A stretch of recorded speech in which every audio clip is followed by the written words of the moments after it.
Quest Jammin'. How's it going?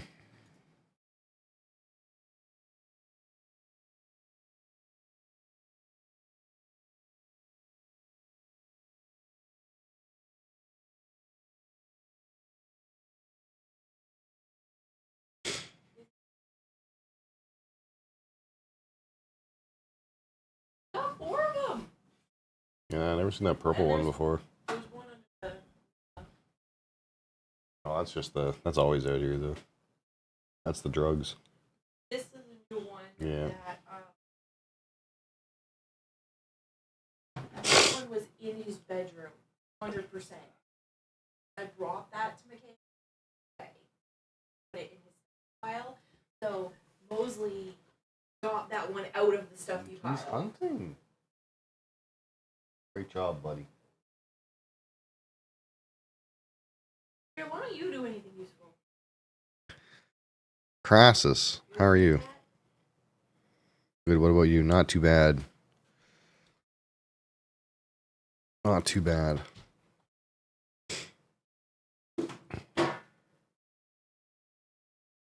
don't know, this guy's singing Expedition 33 music in words in chat again.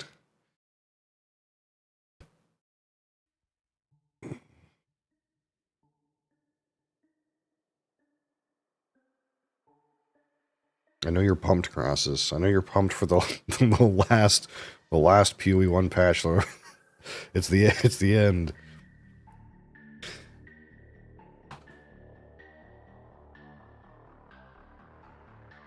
The secret of the Atlas is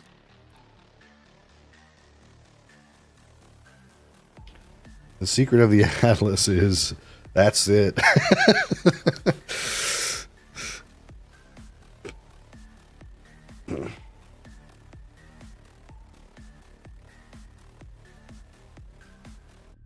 March comes in like a lion. I have no idea what that means.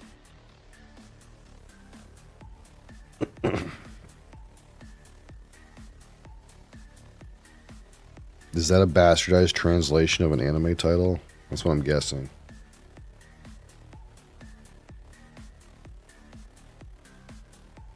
No matter what they do. It's the translation, yeah. That's what I figured.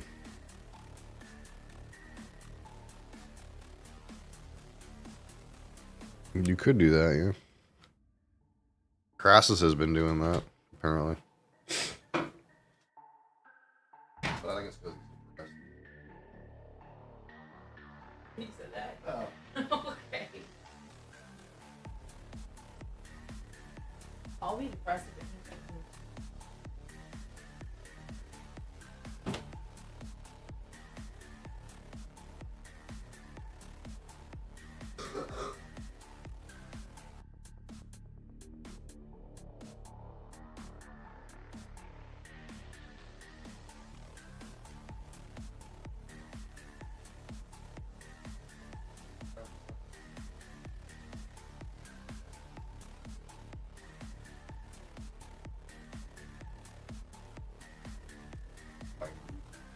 count.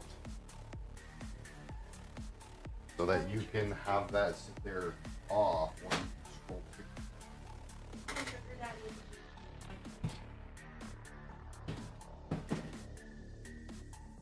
Doing what? Laying in bed depressed watching anime.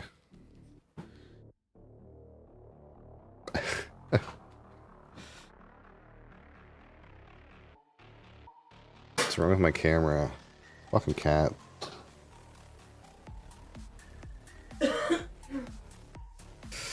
I don't think she's watched Your Lie in April, no. I've never heard her talk about it, so probably I don't not. know what it is. I haven't actually watched anime. Apparently she hasn't watched anime in 5 years, but that's a lie. Oh wait. It's a lie. Okay, I was watching that old one. Okay. It'll cheer her up. Okay. I'm not sad. Man is speaking in Arabic. Can you please use English Arabic speaker? Unfortunately, I can't moderate your Arabic. So, I'll have to delete it if this continues. I don't know what that Arabic stuff means, man. You support this energy drink? Well, we're going to try it and see. I've had many of these in my lifetime, but we need to do an official assessment of this Rockstar original. The cans are like more modern now, though. My image of the Rockstar can is not this one. It's the old one. We will assess this, though. Provide our expert analysis, as it is that time of the day.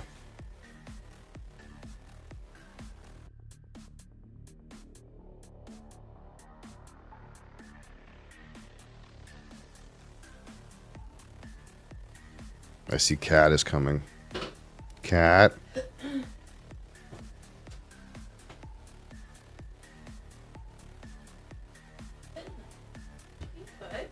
She's gonna come in and cause a ruckus like every other time. Alright. This morning we got Rockstar Original Energy Drink. This is a vintage one. This has been around for a long ass time. Holy frig. It's not the best one. Not in my opinion, but it's one that that stood the test of time, I suppose. So this one's clocking in at 167 milligrams of caffeine. That's about accurate. How many? 167. That's more than my pre-workout. Yes. Yeah, you double scoop the pre-workout. Why would you need more than that?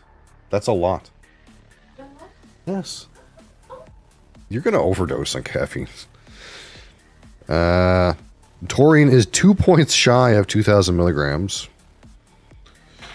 Of course, we got B12, B6, riboflavin, pantothenic acid, niacin. Any other goodies in here? They used to have like, oh yeah, Panax, ginseng root, guarana, all kinds of chemicals that I don't know the name of. But of course, we don't evaluate these based on their content. So long as they have at least 80 milligrams of caffeine, they then qualify. Rockstar Monster and Ghost. Yeah, I got a whole bunch actually down there. Ghost is so good, but we can't get it here. I got 4 right there. We get Ghost here? Only at the Circle K. Because You can only get them at the Circle K. my coworker brought some of that back for me from the States. He said he didn't think we could get it here. The only store that carries it is Irving, or not Irving, but the Circle K. Oh, okay. Well, I But there's only four flavors. But yeah, that's all energy drinks. That whole fucking shit back there. Good morning and most resplendent salutations to the my dearest and gentlest of sirs. Wow. Why now? Why now? With such a greeting. How's it going? That's toxic? This thing is toxic? I mean, a little bit. It's full of chemicals, but, you know, I've been drinking these for like 20 years, and I'm not dead yet, so. Cut the lip hair? Why don't you cut the lip hair?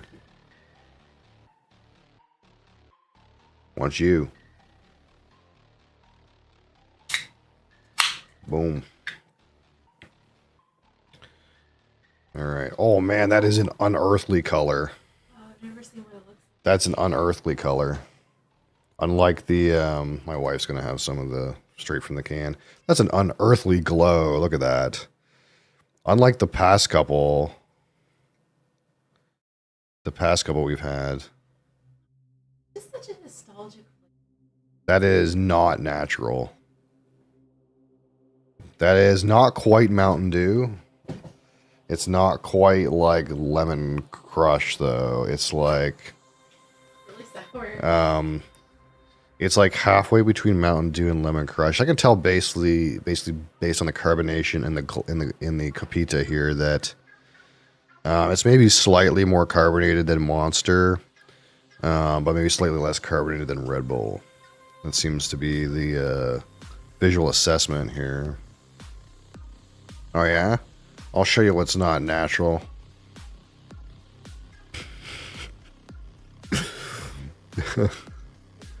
See you tomorrow.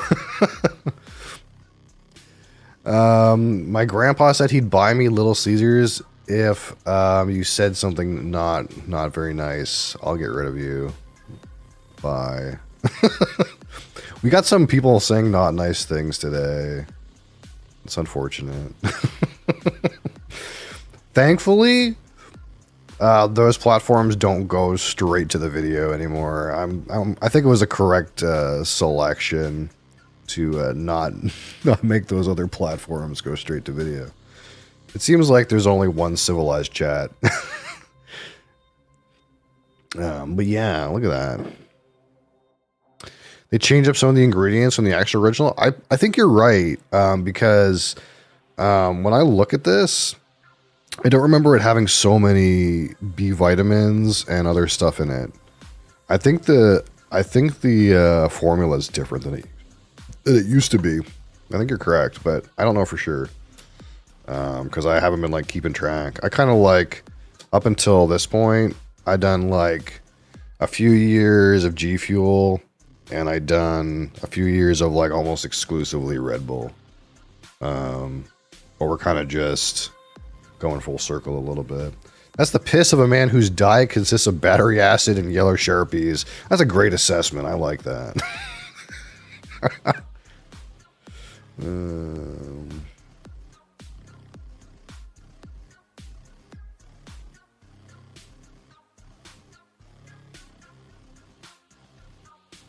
So we'll do our typical assessment under 100.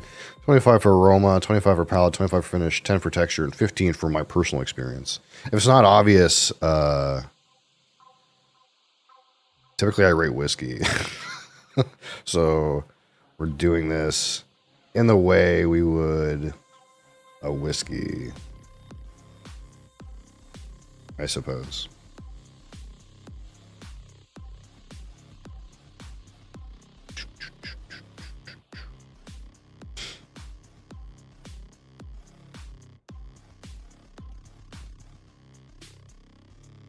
All right, fix that problem. Kaboom. All right, so let's see what we get here.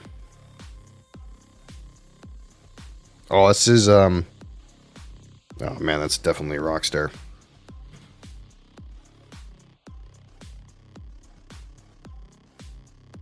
This is slightly similar to the Monster's nose. Actually, it's almost like that same kind of rocket candy aroma. But it's not quite the same. It's almost straight into like the powdered sugar note.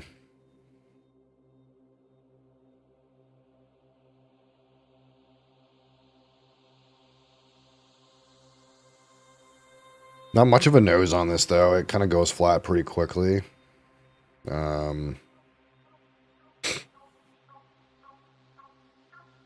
There's a slight like lemon citrus.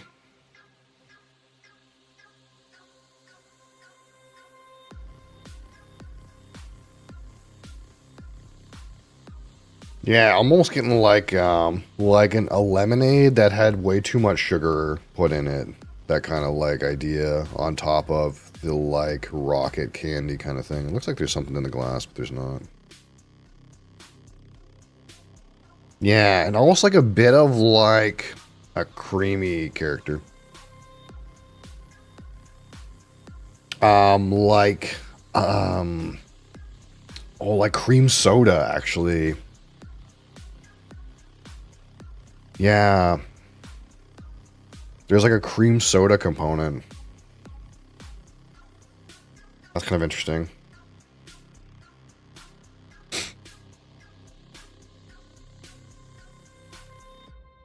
That's about where we're at. Man, that's not bad. All right. Rockstar, the original on the palate. Cheers.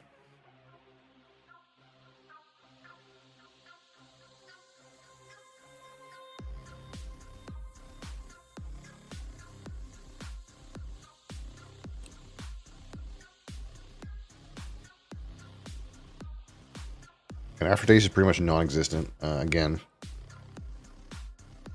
there's a little bit of lemony aftertaste, a little bit of like a lemony pledge thing. Now the taste is like,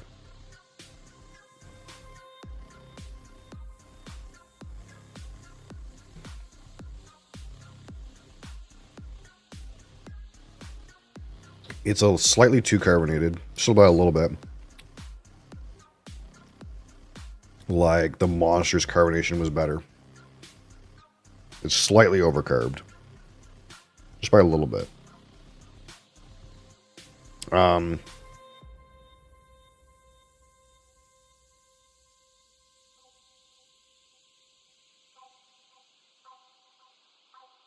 You're being quite annoying. Look.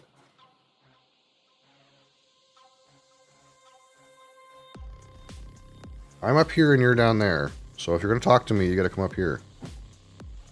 You goober. Distracting me while I'm trying to give an expert assessment of this this beverage here. Yanging at me.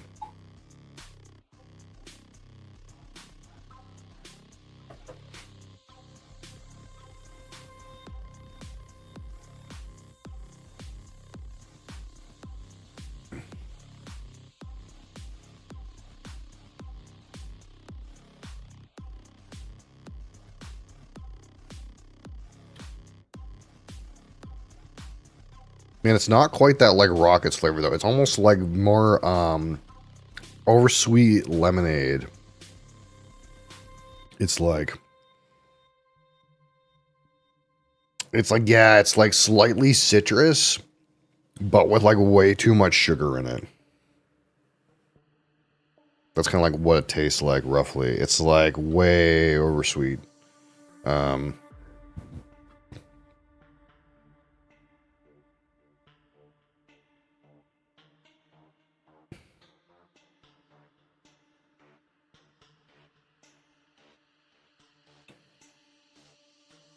It's like all lemon, all sweetness. We get a little bit of acidity at the back, but not a lot. And there's a bit of a tang to it. It's a little tangy. We're gonna take a big kind of hit here and see what we can get out of the finish.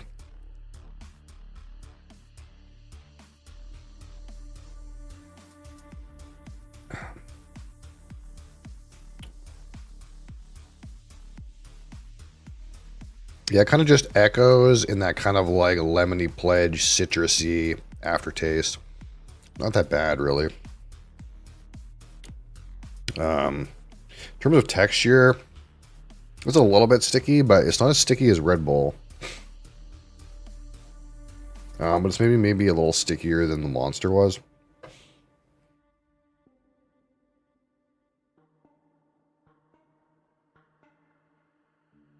Yeah, lemony pledge for sure. It's like that lemon note where it's like not like a nice, pleasant lemon. It's like a slightly medicinal, astringent lemon. You know what I mean? That's why I use lemony pledge. Like a slightly astringent, chemically lemon.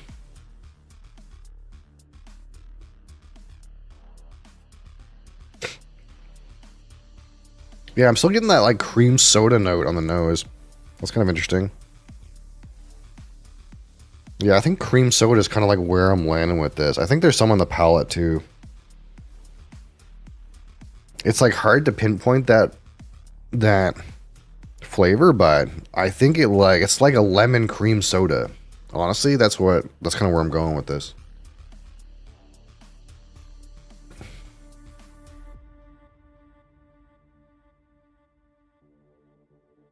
Yeah. It's like an oversweet lemony cream soda-y flavor. Transition into mid palate, it's kind of like goes all like lemon, slightly acidic, acidic, into that kind of like lemon pledge medicinal kind of note. Which is maybe not everyone's favorite. I don't really mind it. All right, so Let's score this. Let's focus on the aroma.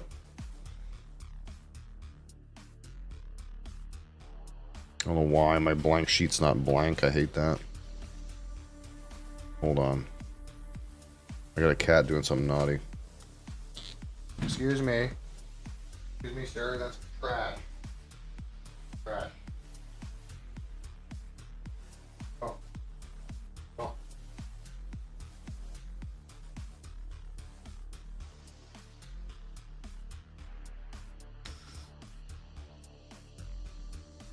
All right. So on the aroma, again, it's like slightly rocket candy, slightly cream soda, or like super oversweet lemonade. There is a citrus component and like a really like thick syrupy sweet component. But really what's sticking out to me is that like slightly cream soda note, which is kind of interesting. Honestly, for aroma, we're going to give it 18. Better than I thought. Alright, so the palette. Again, there is a bit of a transition in there. But I feel like the evolution of flavor is not necessarily as good as Monster was.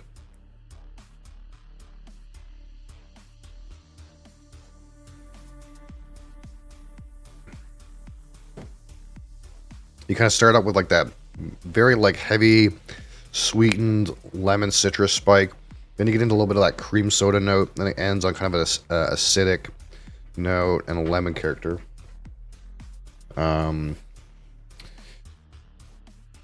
Let's see.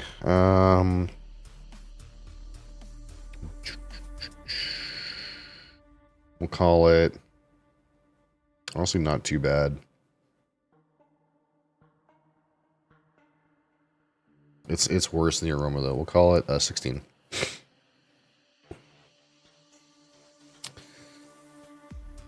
All right, and the finish, it's not a non-finish, but it's a very light finish, and it's mostly that lemony kind of note, which you might find unpleasant.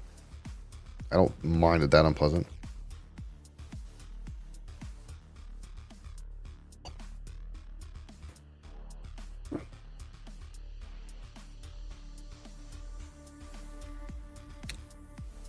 Yeah, it finishes on kind of chemically lemon. Or slightly unpleasant lemon citrus kind of note. I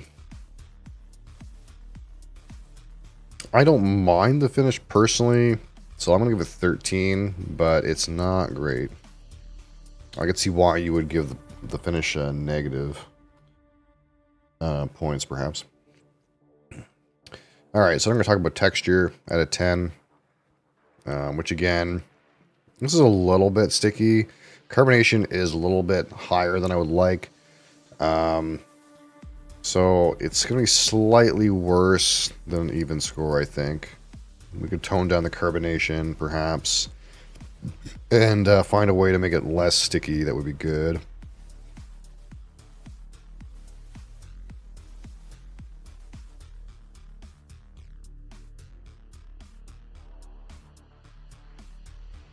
It's not too bad, though. I'll give it 4. 4 out of 10. Alright, so out of 15, my personal experience with this one Rockstar Original energy drink, one for the ages, I suppose, stood the test of time.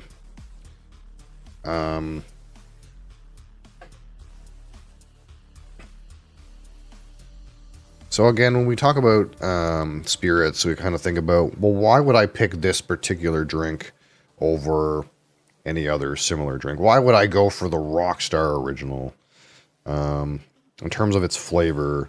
And I think the only reason you really go for Rockstar Original in terms of flavor these days is probably if you're seeking that kind of like OG energy drink kind of taste, you know? There's a certain, for me, a certain nostalgia with this particular one. Because It's one of the ones that was around back in the day, and maybe you don't really drink very much anymore. So every time you drink it, you're like, I remember back when I was staying up all night playing World of Warcraft, and I was chugging one of these. That's the kind of mental manifestations you get. Although for me, that's more like Full Throttle. But it's the same kind of idea. There's a certain nostalgic effect with some of these old school kind of formulas.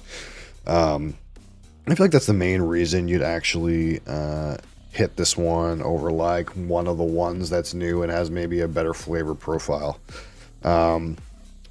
So that's something that really it's hard to really replace that. But at the same time, there's not a bad mix of flavors here. Aroma actually is not too bad. I'm kind of surprised, really, with that slight like cream soda kind of character that I kind of found in there, which I think is perfectly accurate. Palate has maybe got a little bit to desired, and of course, you might actually find that the slightly lemon chemically aftertaste on this is like actually not to your preference. So in that way, it's maybe not the best formula, but what it does have is a certain hidden nostalgia. Kind of like almost like regular Red Bull or Monster Original or Full Throttle, these ones that have been around for so long that they might trigger some related memories, I suppose. So out of 100 or out of 15, again, this is a distinct, completely unforgettable can, I suppose, but it does maybe not stand out among its peers in the modern era. So for me, we're going to give this a 7 out of 15, which is kind of a high, distinct rating, but not a standout. So if we total these up, 18 and 16 and 13 and 4 and 7 is 58 100. We call this good. This is good. It's a good beverage. And if we think back to the past couple ones we've done, past couple days, I think I also gave Red Bull a 58, but I gave Monster a better score. I gave Monster a 67. So, it's about on par with your Red Bull, but clearly whatever they put in that Monster shit, not bad. Not bad. All right. Excellent. So yeah. What's the other? What other ones can we hit? What other like perennials are there? For like the next, because I have all kinds of like different flavors down here. Like this is like pretty much every flavor of Monster and Red Bull that exists in my area. Bang, that's one I've never had. I've never had Bang. Is that a perennial these days? Bang energy drink? I know there's like Celsius and stuff like that. I'm just thinking of like the old school ones, Like obviously you can't get balls anymore. Well, I could, but I have to order it from the States. I don't know, they sell it at the store near me. NOS, actually, yeah, NOS. We should do NOS. That's an old school one.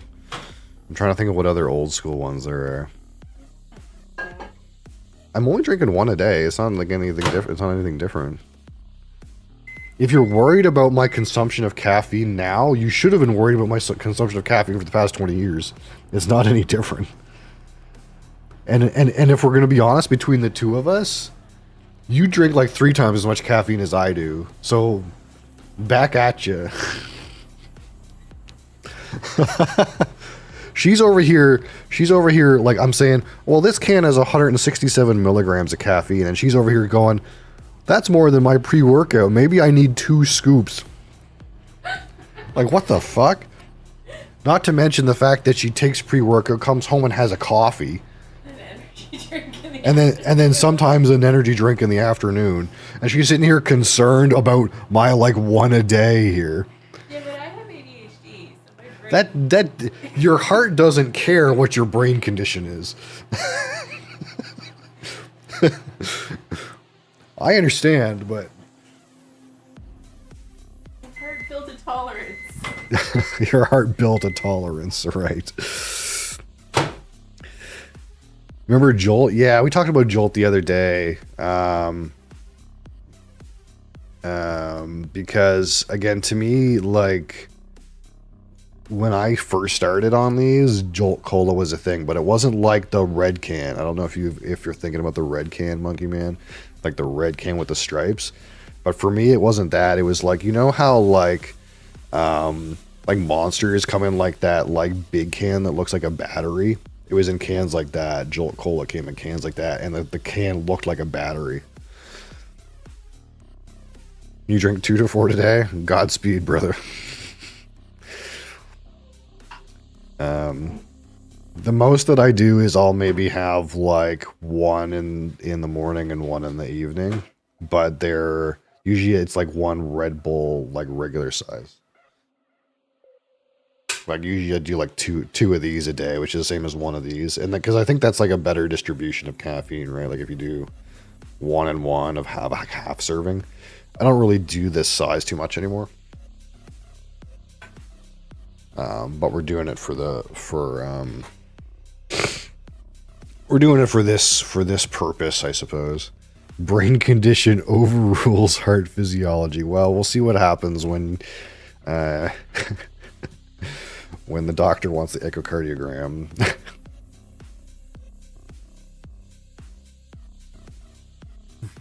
Yeah, kind of just like alcohol, I just keep everything in moderation. Because to me, it's like, I don't get that much, like, pap out of drinking this. I guess you kind of drink it because it maintains my baseline, right? So,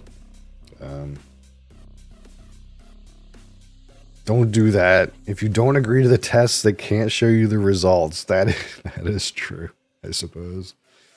You're not wrong.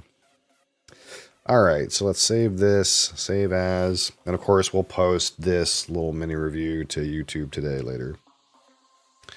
Rockstar. Save.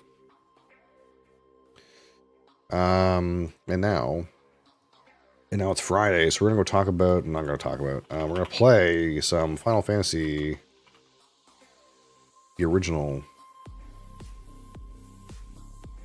Final Fantasy Day 5. Can you imagine we've got 5 days out of this game?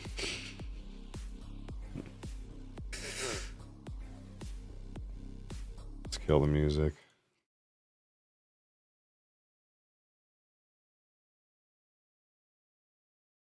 Oh my god, I've played so many games. Final Fantasy is not in the like right click menu on Steam. That's crazy. Unreal how badly you milked this. Quinn would be proud. Huh.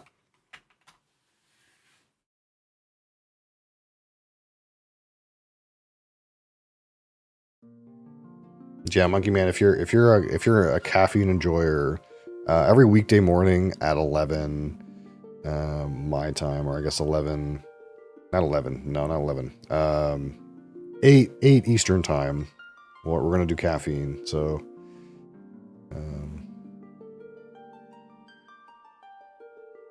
but for now, we're back on the games. Also I do whiskey as well. Well, not necessarily whiskey, but spirits. Oh, I gotta fucking change the. Hold on. Ultimately, we're spirits enjoyers here. Trigger it. Boom. Can you believe? Look at this thing. Look at this thing, Crassus. Look at this thing. This is a program that I found in like 2005 in order to fix games that wouldn't run in borderless windowed, and it forces them into borderless window. I still need to use this thing in the modern age, and I don't know what I would do without it. What a great fucking piece of software.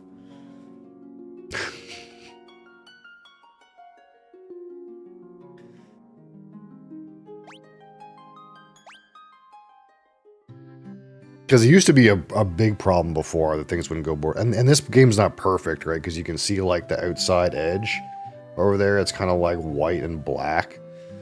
But that's as good as this gets. But it used to be way more common that borderless window wouldn't work. Originally, I actually used it for multi-boxing on EVE Online. Because there was a way where you could like tell it to like put a bunch of windows in a certain configuration. But it's kind of wild to me that I'm still using that program now. And I don't know if you can... I've been like keeping it between computers. I'm assuming you can still download it, but I don't know. It's like some guy's random like... It always surprises me sometimes where like some guy will like make some random tool to do some very specific purpose and offer it for free. And you're like, I don't know what I would do without this guy's random fucking tool that he made. There's like a bunch of little tools like that where you're like, some random dude just programmed this thing and you're like, why couldn't Omega Corp figure this out? Okay, I feel like I've already been in here. So what's our situation right now? We have the Levistone, and we have the Rat's Tail, and I don't know what to do with it. That's what's happening.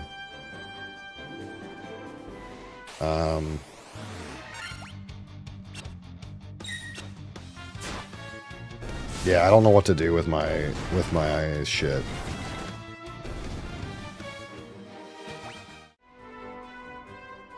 I went to that town by the volcano, and they said, oh, there's a Levistone. I've been trying to get it for years. Except I had it when I talked to the guy, and I was like, what do I do with it? I don't know. Oh, some guy said something about going to the Elf King. So I think that's what I was going to do. Because somebody said something about the Elf King in the northern continents or something. So I was like, okay, I guess we'll go talk to the Elf Man. Hold on. We gotta change this view a little bit. I keep meaning to like make a different scene for vertical so that when we get into a fight in Final Fantasy, like the vertical shows like my guys and the enemies instead of like nothing or only part of the screen. Vertical's hard for this game.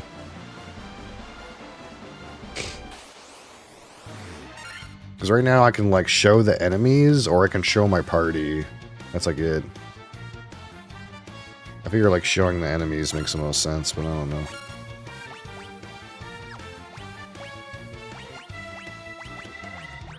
Okay, so we gotta get our... Oh yeah, I'm rating them, yeah. Monster of the three. Monster had the highest score so far. But I've only done 3, so... Yeah, I think eventually what we're going to do is on the Discord, in the Content Vault section. I don't know how I'm going to do it. I was thinking I would just make a channel that no one can talk in and just rank them. And then post the video.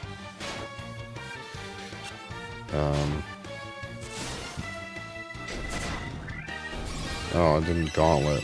Hold on. Attack, attack. Item, healing staff. Item, gauntlet.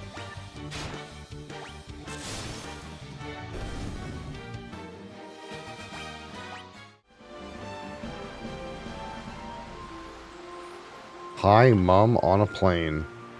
Are you saying you're on a plane, or are you saying your mum's on a plane? I'm on the confuse, and you're doing me a concern.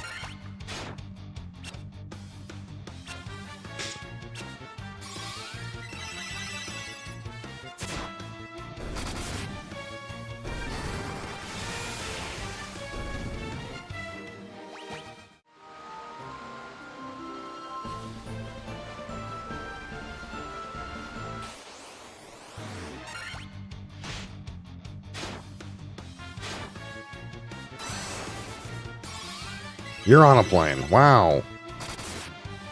Discord DM. Uh-oh. This guy DM'd me something.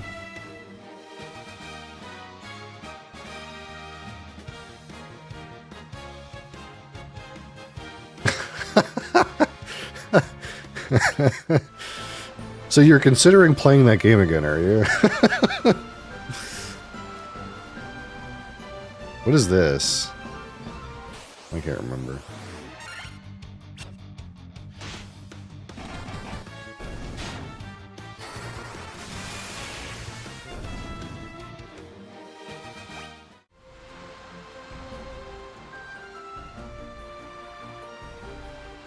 Oh, you're good now. You're good. You see a light at the end of the tunnel. You don't need to copium into Blizzard game again. Okay.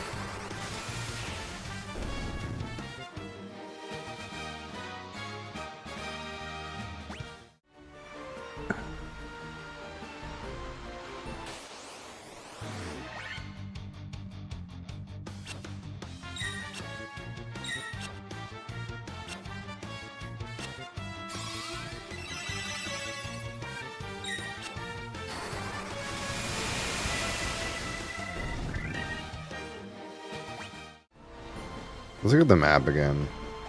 It's been a little while. I can't remember what's going on.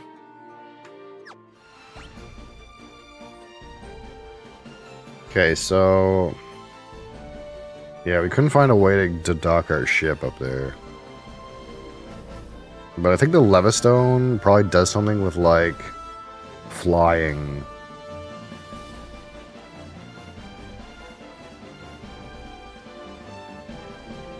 I went the complete wrong way again.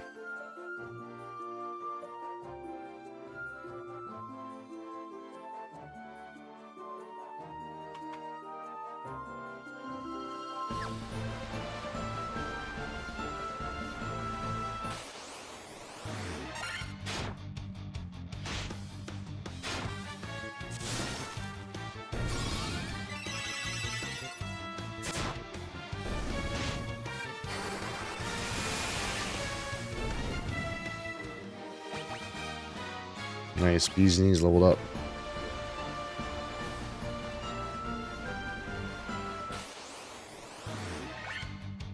Preemptive strike, strike, strike.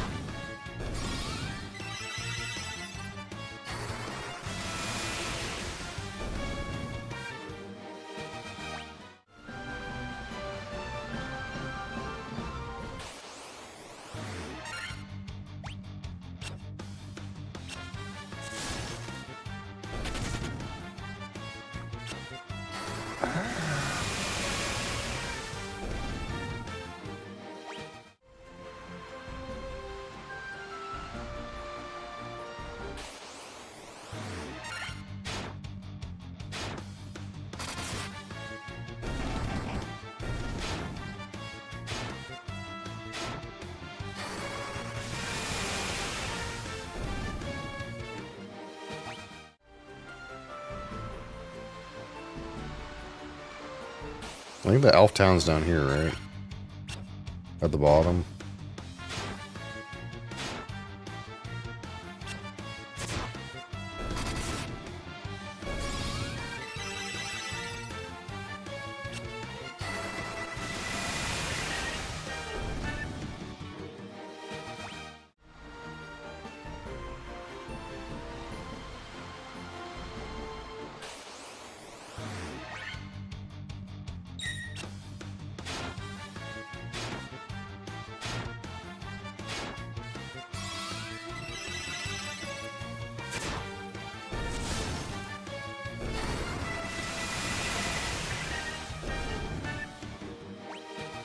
Crass is leveled up.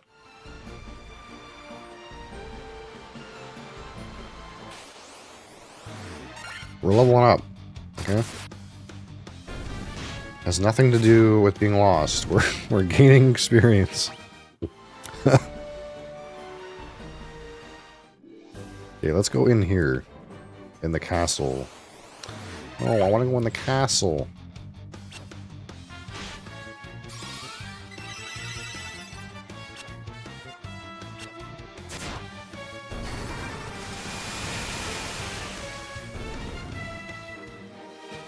Me leveled up.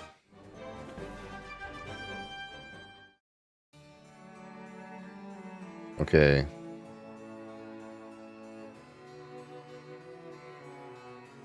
You think the prince will tell me something? Fuck, of course not. Fuck.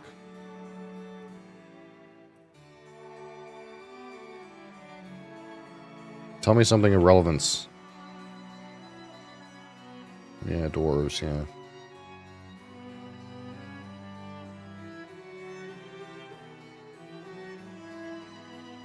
What to do?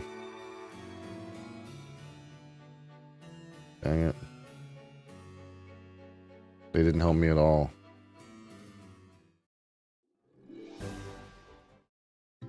What are these guys in here?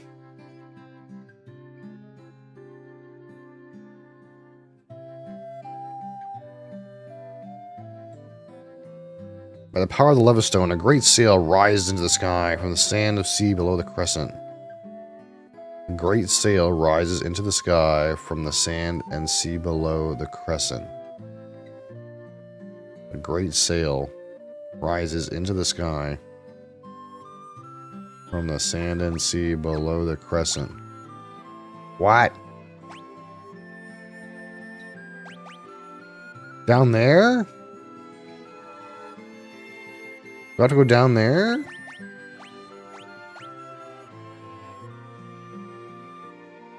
Oh, I think I know what to do. Thanks. Thanks, random elf.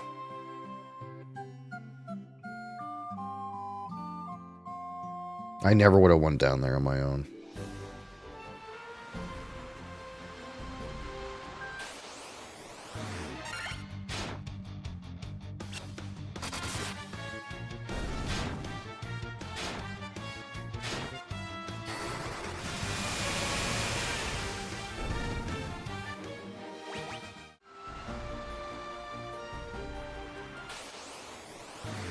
Boom, boom, boom, boom, boom, boom, boom, boom, boom.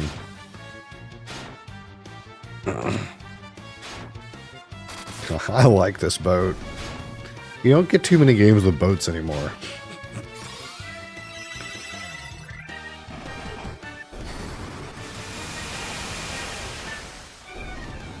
I'm not sure why there's so many goddamn fishmen, though.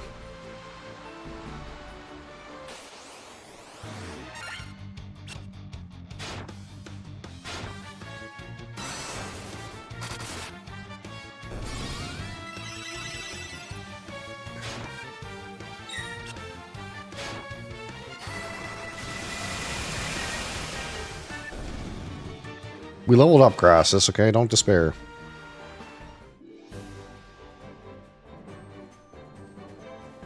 I'll be so glad if there's no clock mechanic baiting me to log in on schedule. Yeah.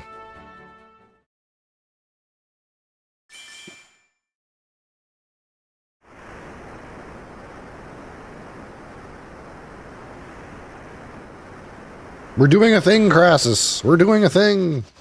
Oh my god.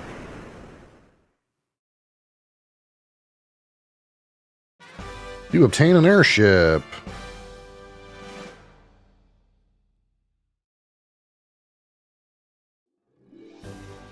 Let's go.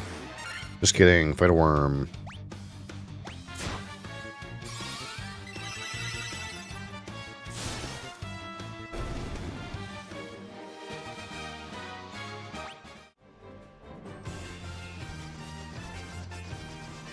All right, let's go.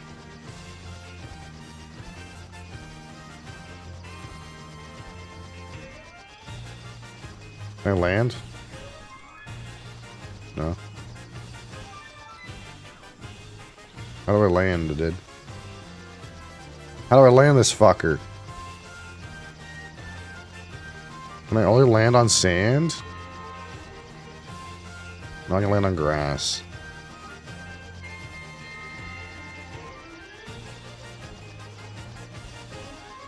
There's just nowhere to land here.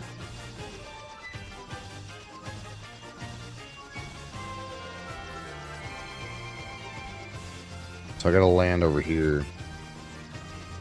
But how do I go to that other town? It's so far away.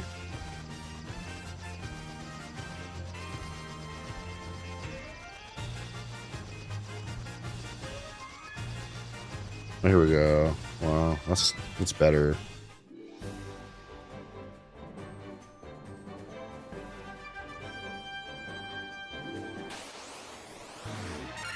Oh my god, 2 trolls and a Minotaur zombie.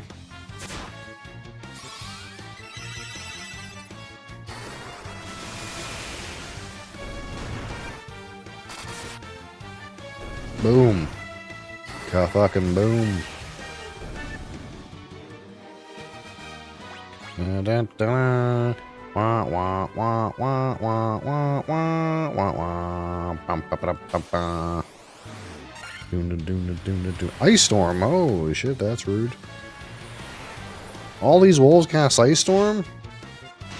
That's pretty damn fucking rude.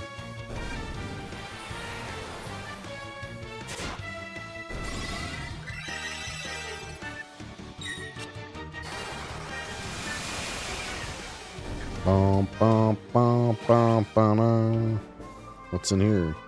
Hey, new town. Lufenia. Lupagamido. Okay. They don't speak in my language.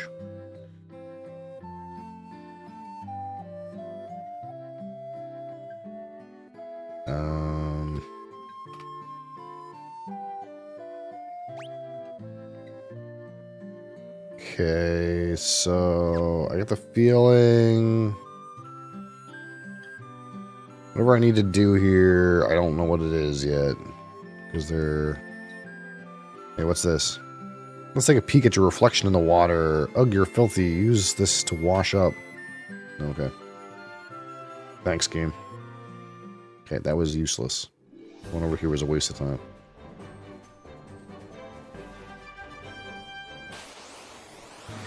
Bono, bono, bono, bono, bono, bono. Zap him. Get the lightning out. You like to heal too, yeah.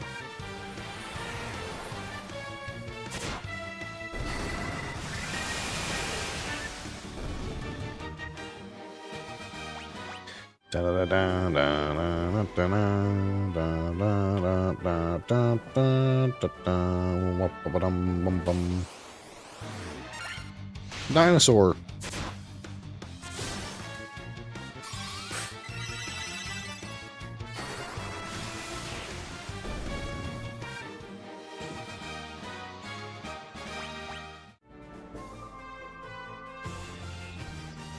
Let's go. Let's go to this town. Mr. Bee's Knees, how are you? Oh, this looks like a town that I can talk to the people. This is Gaia. Outsiders often call our town the Eye of the Hawk. To our south is an ancient city known as the Wing of the Hawk. Yeah, I found that one. It's Friday, baby! Have you visited the Wing of the Hawk? I can't understand a word they say there. Yeah, neither could I. To be honest.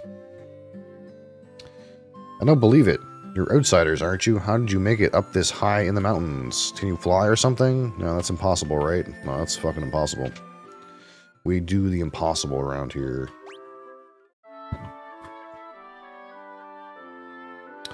Yeah, not a 3-day weekend for me, but to be honest, I haven't worked in a while, so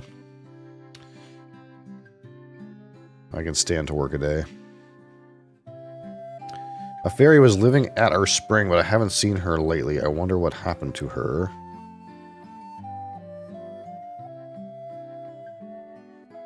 I want to see Metallica. Wowzers. Do they still release some new music?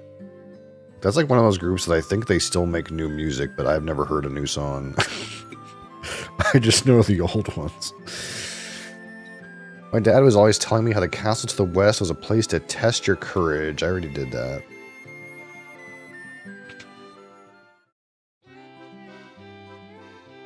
Cat claws. Did anybody use that?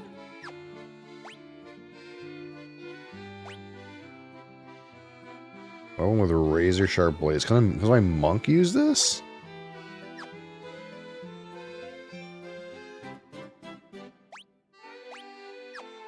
I don't know if one of my characters can use this.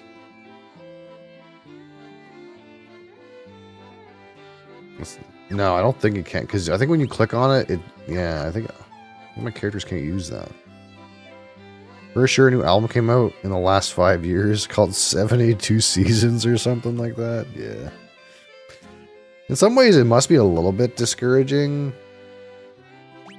Because it's kind of like...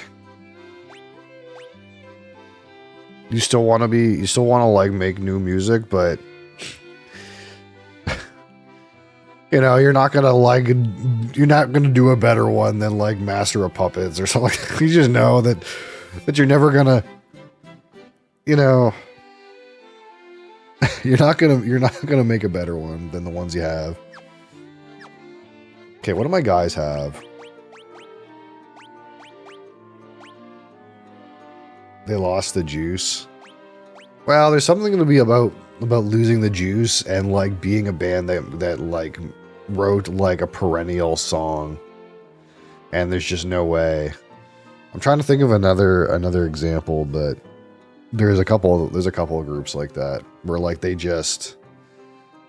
wrote a banger, and even if they release a new song that's like better than any song any other band would release, it's still not gonna, you know, because it doesn't have the same notoriety, I guess. Ruby. Mithril, silver. So I need 2 silvers. What do you have on? What is this?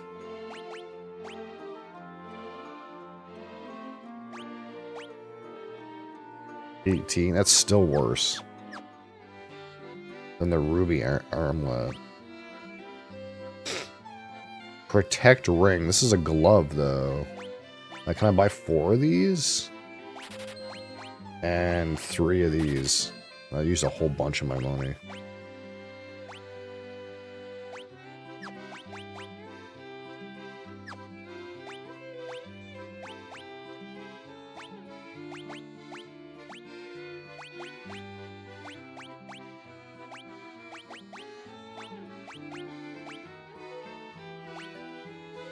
I guess the arms are like a ring that protect you or something. Oh, even the black mage can wear it. Nice. Guess we can sell some crap.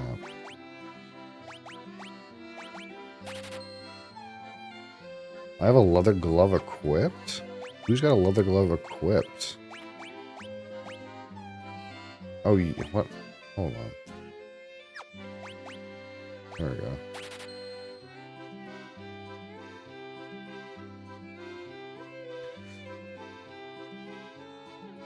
Mother-in-law is a metalhead, so she wanted to go. I like Metallica, but I wouldn't go to the show. She didn't want to. Yeah, I think like there's a lot of those groups that like they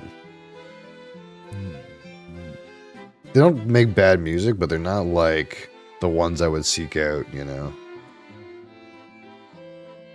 There's some that are on the line, like for example, like if like Slayer doesn't tour anymore, but sometimes Slayer does shows. It's like I don't feel like I need to go see Slayer, but if it was convenient, I would go. If that makes any sense. I wouldn't drive like 8 hours to see Slayer. But if it was convenient, I would go.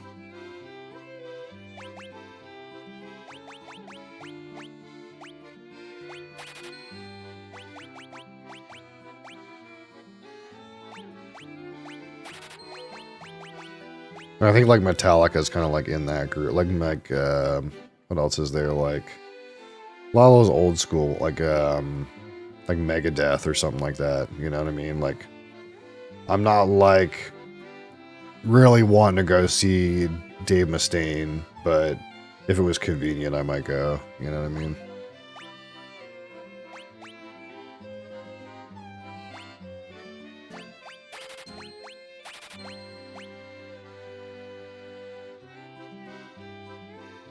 The show was good. Yeah.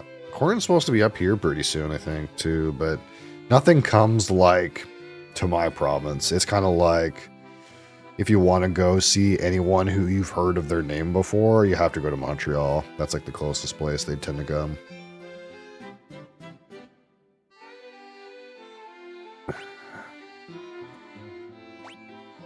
I have an extra ice brand. Dang.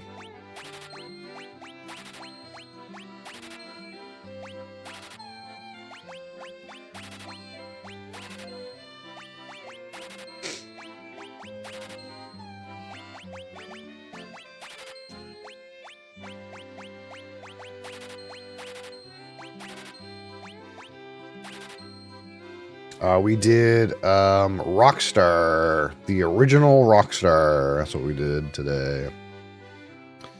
I ended up inadvertently giving it the exact same score as Red Bull. So, okay. They're both worse than Monster, apparently.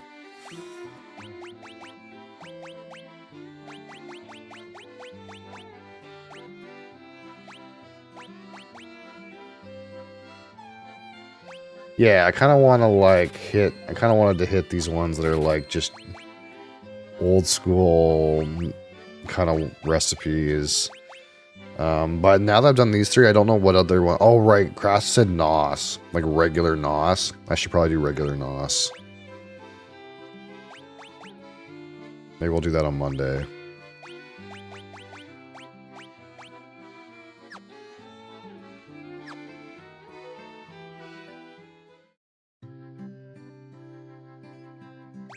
Okay, okay, spells over there, more spells, and teapots up here. What do you have to say? Saw a shining light fly off the west in the night sky. Huh.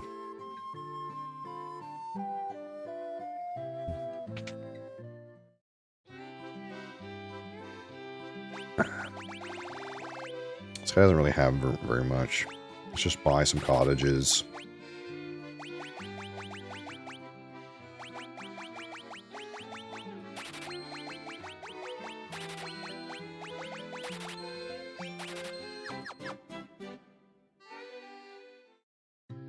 I don't think I'll need that many cottages ever, but I still have like 200k. Maybe some spells will help. Put a hole in my pocket. Will restore one ally's HP and cure some status effects. Oh man, diarrhea. Why can't I learn these? What's the deal here? Do my guys have too many spells? Do I have to forget some? Is this like the maximum amount of spells? Let's forget this. And this.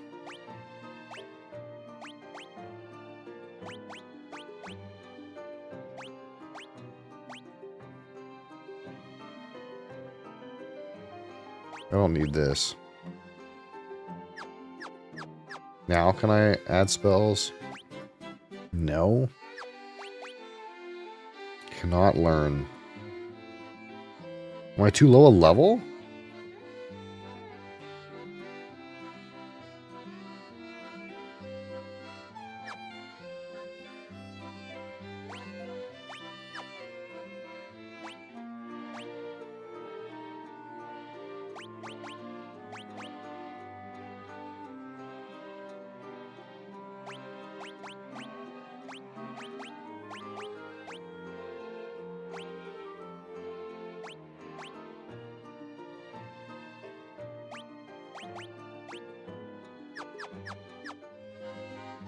Not sure what the deal is. Maybe I'm too low a level. I don't feel like that's the case, but... Blizzaga. Like, Mead can still learn spells.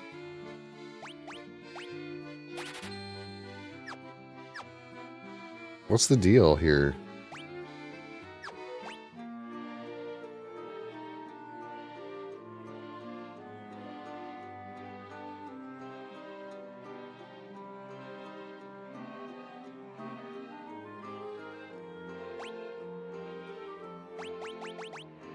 I'm confused. I don't know why my black mage can learn spells, but my white mage can't. They're the same level. And I forgot a bunch of spells to see if that was the case, but... See, like, I can't teach anyone this white spell.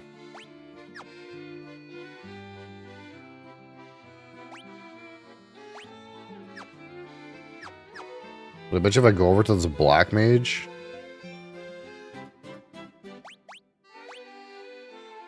Banishes enemies to another dimension. I bet you this... No, I can't learn these spells either. Maybe we're too low a level. I don't really understand, if I'm being honest.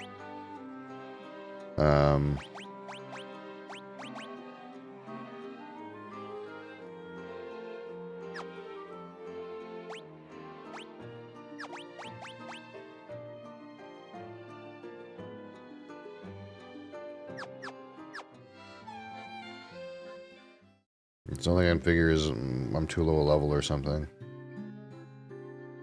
They say a special water called Oxyale gushes from the bottom of our spring when only fairies can draw it out. That broom's always trying to weasel its way out of its chores. I don't know what to do with it.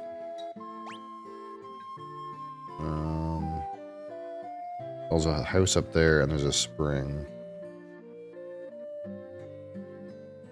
Let's go to that house all the way up there. Although that looks like it might be the church, to be honest. Is this just the church? Yeah. What do you have to say? I caught the fairy, but I figured she's mine, so I do with it as I please. What's the big deal? So I sold her to the caravan. Okay.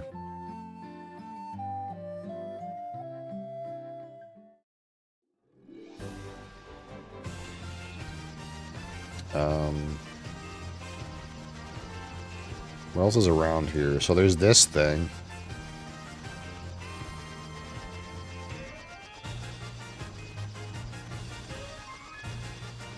And there's this thing. I already did this, though. There's a bunch of holes in the ground on these little islands. There's another city over here.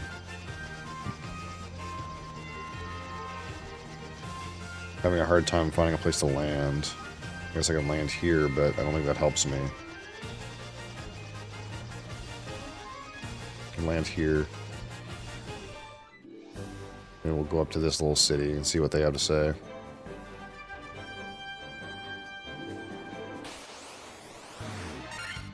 Manticore.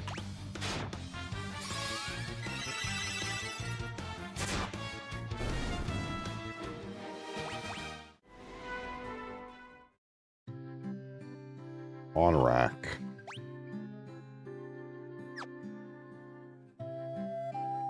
Look at my legs. Aren't they wonderful? I love having legs. Look, look. Did you see that move I just did? Okay. That Underhill fellow from the caravan had something very weird for sale. On my way blasted, I haven't been able to catch me a single fish. How am I supposed to keep food on my plate and heck in me belly? Cope's been spreading some nonsense story about how he saw a shining thing fall out of the sky. Where's the caravan? Are those legs really yours? What the fuck's going on with legs in this place? My father is with the caravan. Right now they're over in the desert to the west. They usually pitch camp by the forest near the north of the desert. Okay.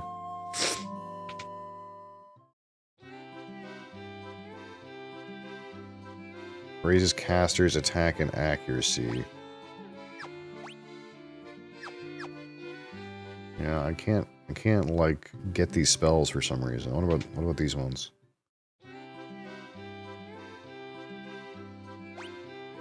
Restores a lot of HP to the entire party. Okay, we can get this one. Enhances the party's defense against instant death. Well, you know, I've never encountered instant death, but I feel like we should have that spell just in case that ever happens.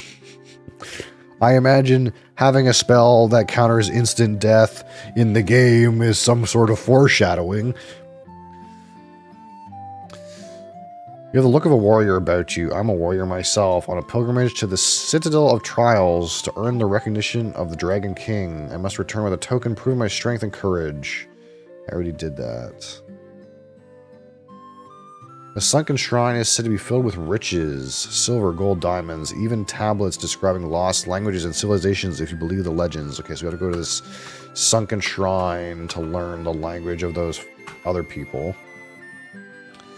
Ancient race known as the Sky People use a language called Lufenian. My brother Un would always tell me he'd figure out how to speak it if only he had the Rosetta Stone. So we need to get the Rosetta Stone out of that other place. Makes sense. There's a graveyard here. Hey, what's that? That little dock. I'll see what's over there. Hey, bud, what's up? My name's Cope. You want to hear about the shining object I saw? I think it fell somewhere near the waterfall. No one believes me, but I think it was some kind of mechanical creature. I wanted to save the mermaids living on the seafloor, so I made this submarine out of a barrel. When I went underwater, I started running out of air. I couldn't breathe. Well, no shit. It's totally useless. Even worse, it's dangerous. You'd better keep away.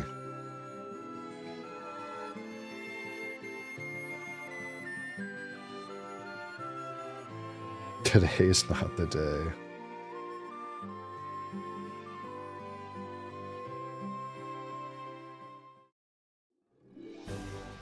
Okay, so up by the waterfall there's something.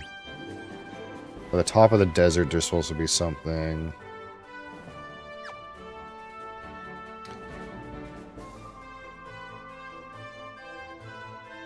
There's also a sunken something.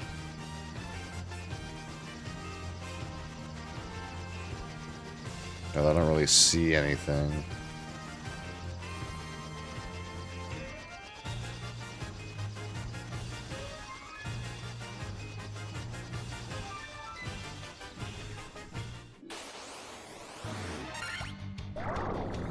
Sleep.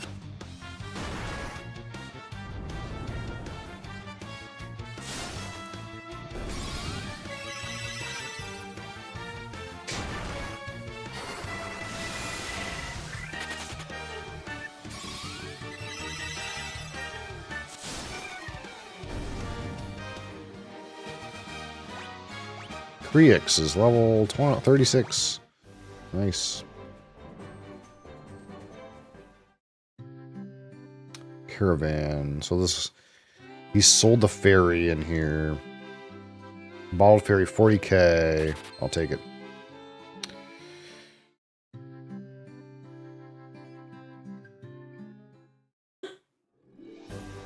You know, I never would have found that. Otherwise.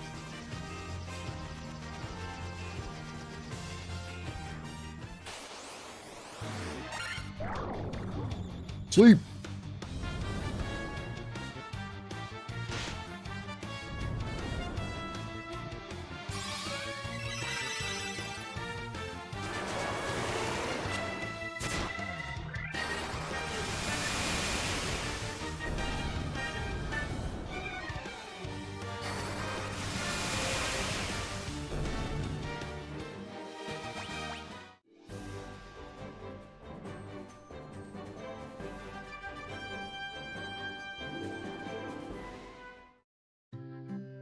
Alright. Let's see what this does.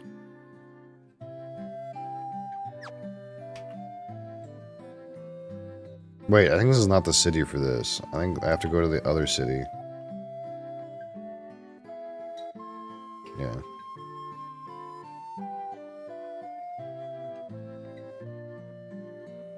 Maybe we'll try to go up the thingamabob anyway.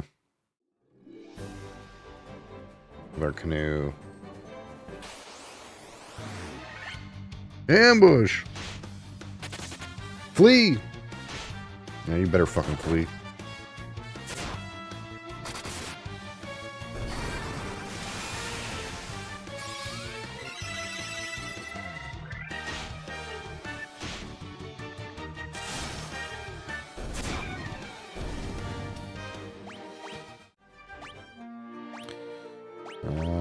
Antidote.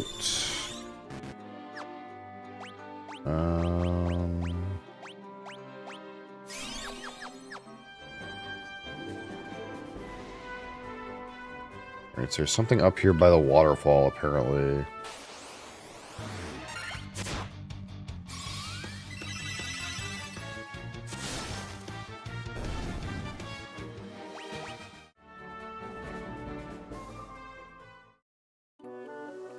Waterfall Cavern. Let's go. Holy fuck, what a mess.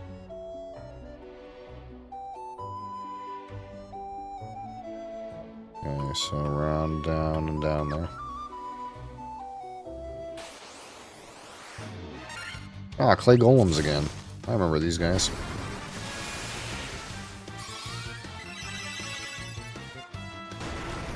They're like scarier. They're scarier than they seem.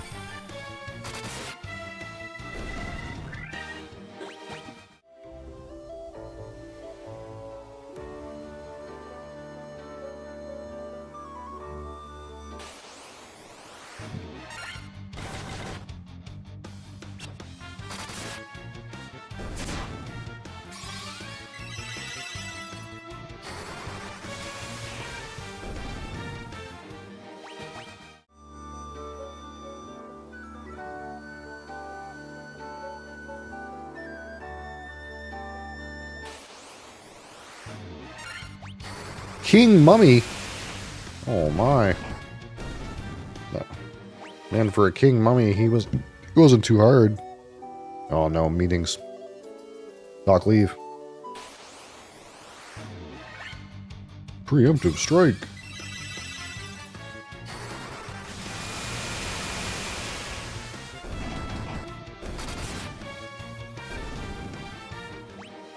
Yeah, the red mage is just the best.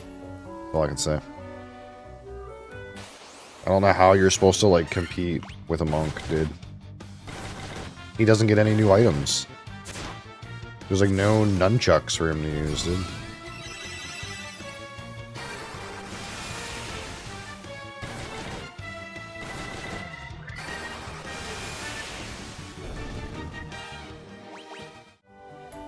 Actually, was there a weapon store in that other little town?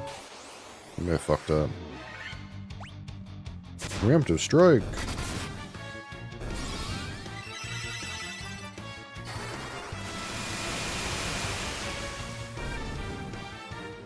I'm not even, like, using real spells. I'm using, like, free spells to kill this stuff. I have been waiting. Take this cube, Tiamat, Flying Fortress, please. You obtain the warp cube. Whatever that does.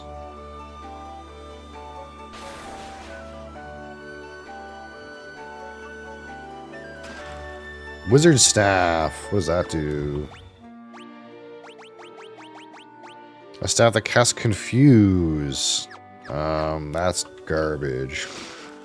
A bunch of money. A bunch of money. A bunch of money. Defender.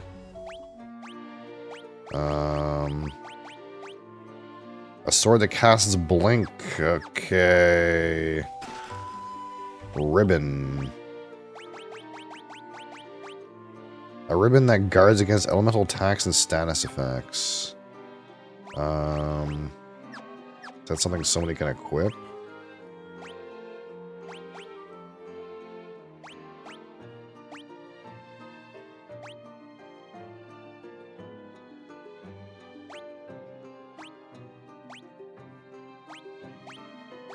Wait, these things reduce my monk's defense for some reason.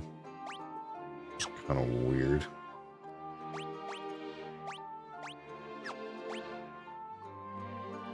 I mean, putting the ribbon on him kind of makes sense, though.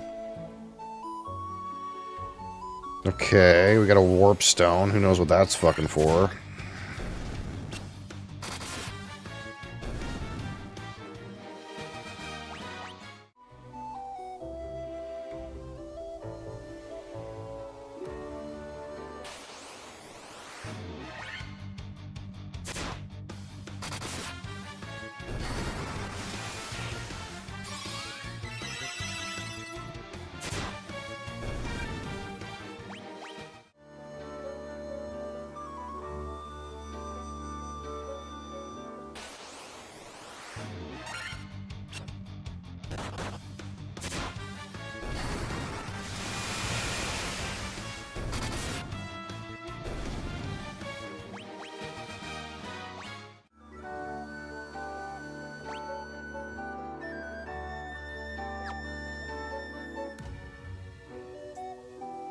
Boom, boom, boom, boom. Ba, ba, na, na, na, na, na, na, na, na.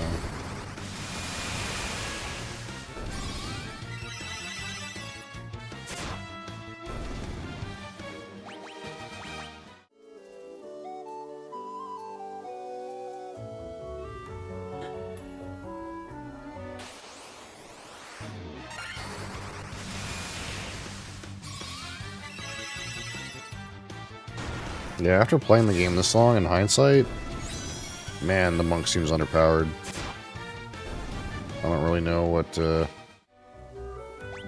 you could have done differently. Unless there's like some like weapon you're supposed to get, but I feel like I've opened every chest.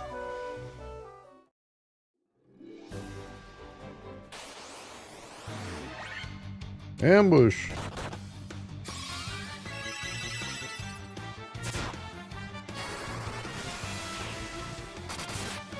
Ice Brand is pretty strong.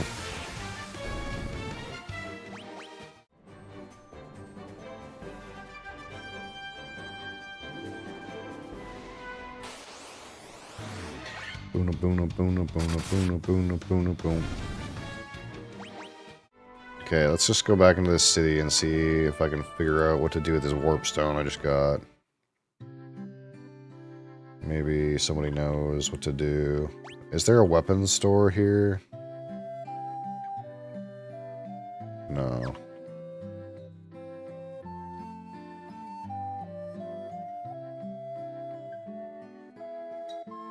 Ever hear something called Oxy Ale? Yeah.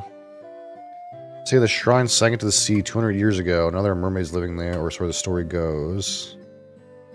It's from the other town. Very weird for sale. Yeah, I bought it.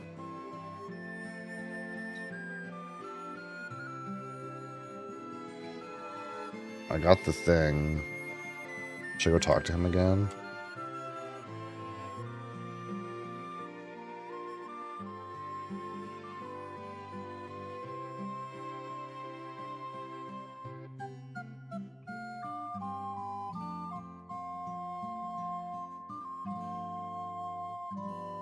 Okay. None of that helped me. I feel like this warp stone has something to do with Tiamat. I think Tiamat's gonna want my, like, proof of courage or whatever, which I already got. It's like I have a bunch of story items that haven't led me anywhere, and I think it's all gonna come together here pretty soon.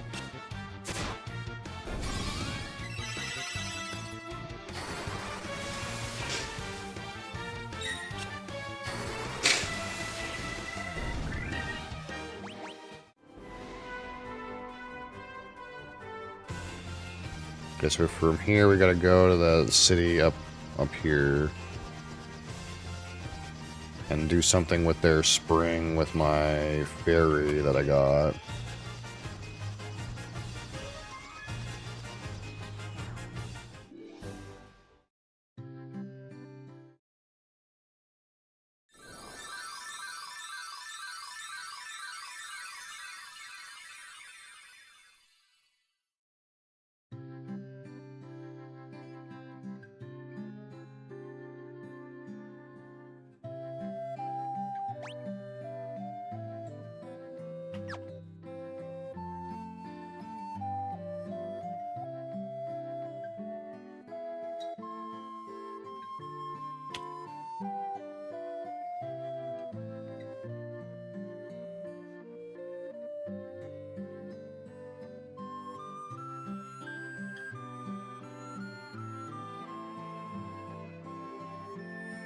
You're the ones who rescued me from that bottle. I'm sorry about running away, but I was just so scared. I'll get you some oxyale from the bottom of the spring to make up for it, okay? I'll probably need that in order to use that, like, shitty submarine. So I can go to the bottom and get the Rosetta Stone. Obtain oxyale.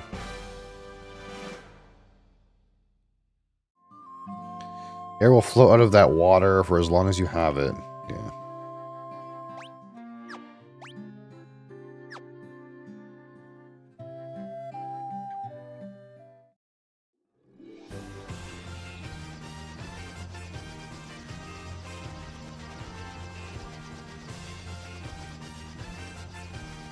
There's obviously these islands with holes in them too. Whatever those do.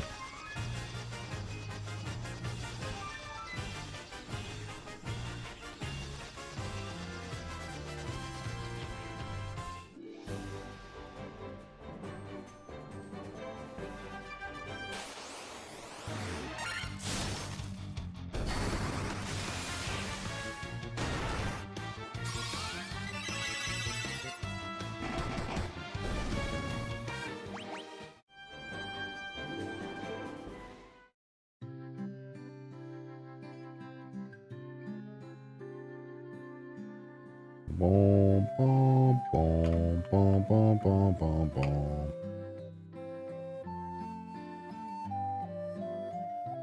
Alright, let me take your horrible submarine so I can die on the bottom.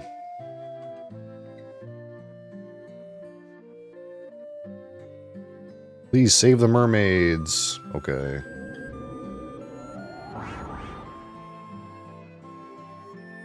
Get in the barrel.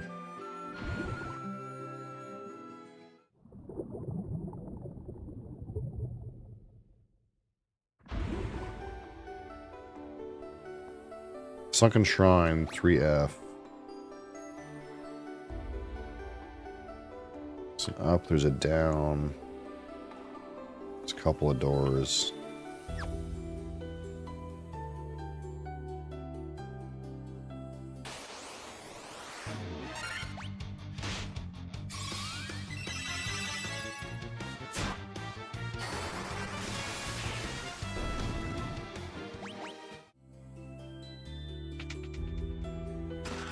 Money! Snake, sea scorpion, sea troll. Well, they don't seem particularly hard.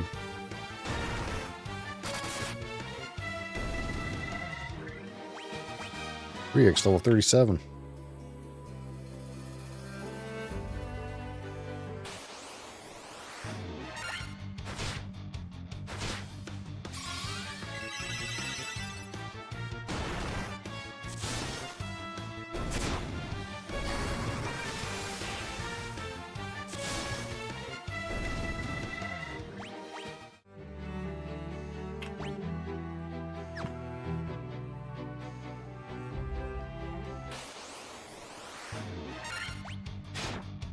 It's a Hagen Prince. Oh my god.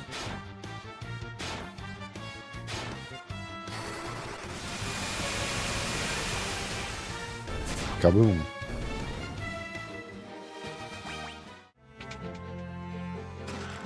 More money.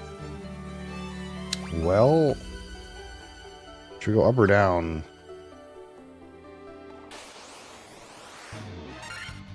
Water Naga.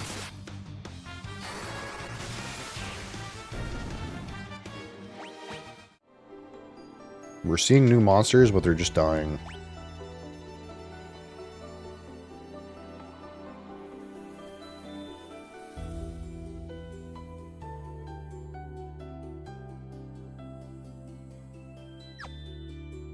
Well, let's go up, I guess.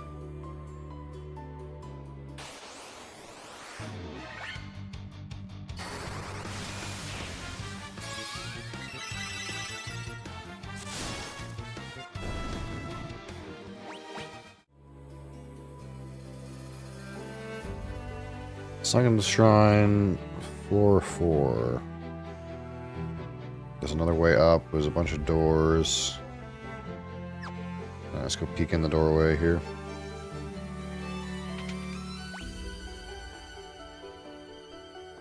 Loot, loot, loot.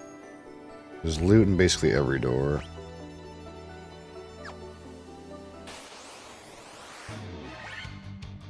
Water elemental.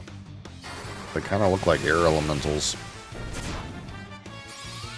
But that's just because I've been programmed to think that little tornado elementals are air elementals.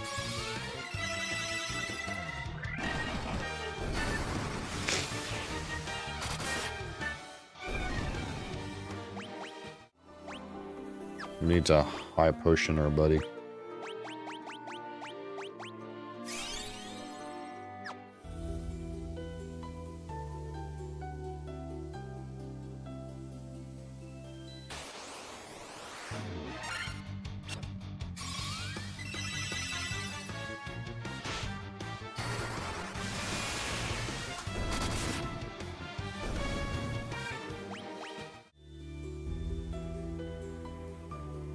Loot, loot, loot. Get the loot.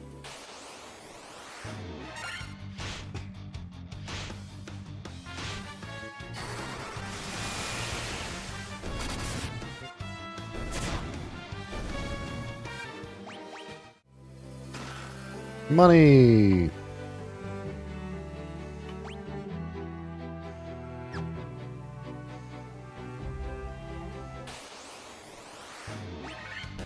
Ghosts.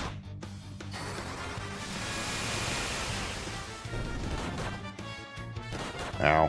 They kind of fucking slap.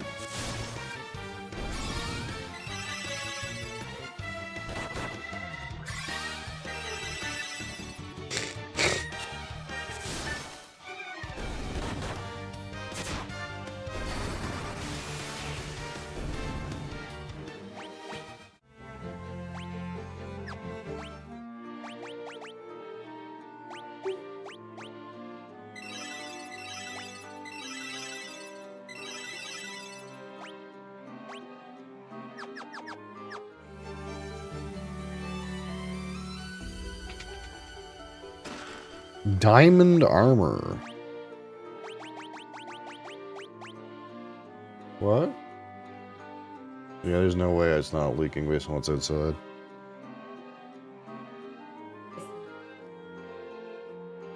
Armor crafted from diamond that guards against lightning. Any chance you can wear this? No. Okay.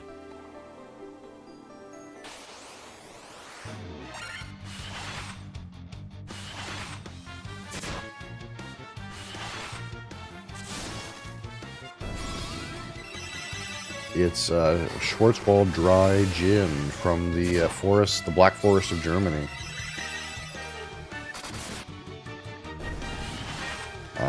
Tomorrow.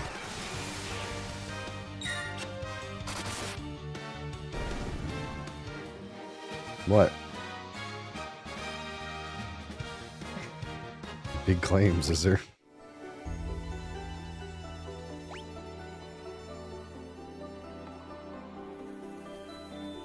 It is real gin from the botanicals of the Black Forest in Germany.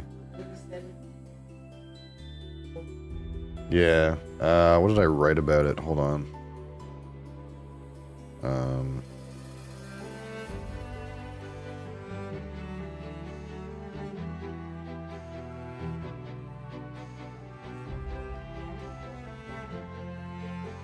Get out of here. Uses unlikely ingredients such as lingonberries, blackberries, honey pomelo, mixed with more common botanicals such as chamomile, sage, angelica, and coriander. It is aged for 3 months in clay copper pots.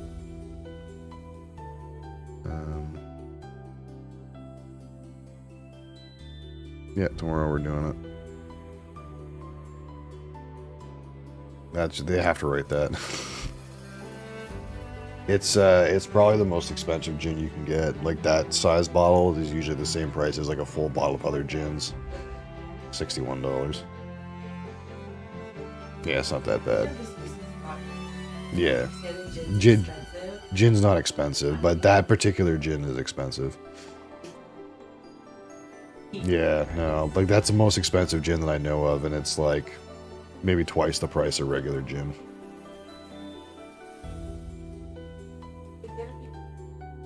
What's that? Why is it? I don't know.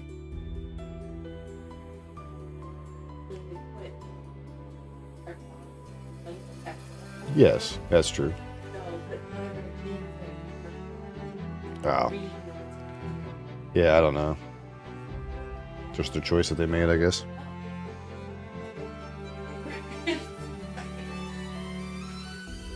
You're not mixing that one.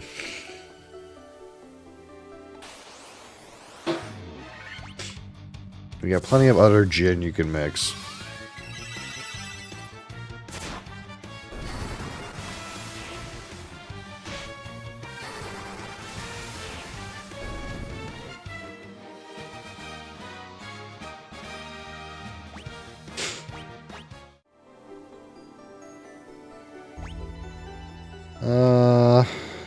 Went in that door, 2 doors, 3 doors, and the way up. Okay.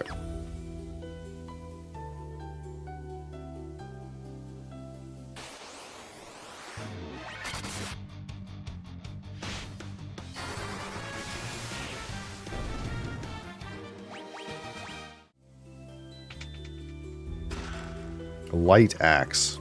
Great.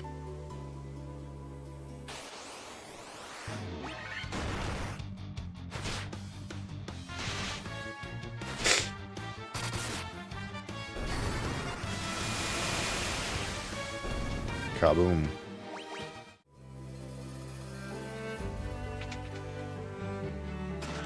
Mage's Staff. What's this one do?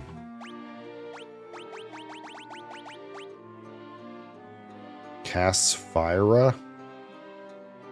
I guess instead of Thundara. That's not the one they're using here anyway.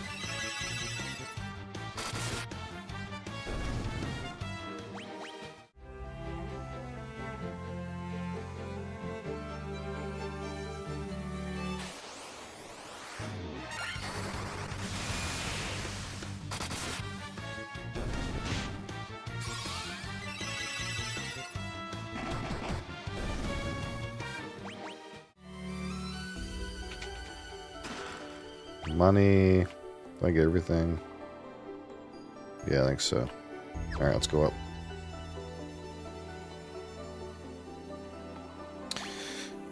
$5F. A whole bunch of random doors.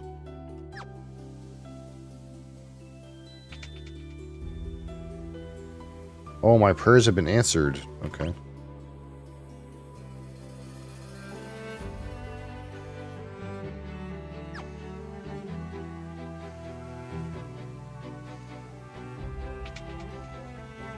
If the light of the sea is lost, we will turn into sea foam and vanish forever.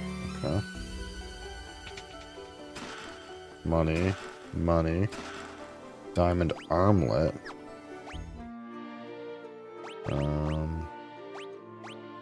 Nice.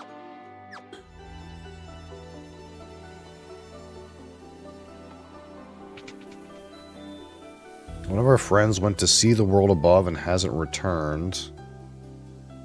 Okay. I think she's the one that made the barrel ship. You can breathe underwater? How? I don't know. Magic.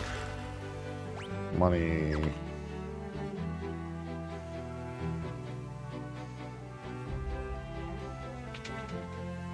Save the sea, restore light to the water crystal.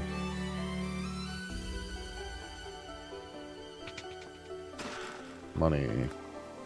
Are those the crystals the legends speak of? Just who are you? I don't know who I am.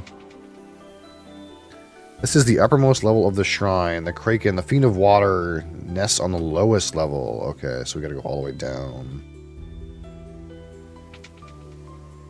The Mirage Tower stands in the desert to the east of the continent, right? Well, I saw someone go into the tower. I heard the most lovely chiming sound. Antidote.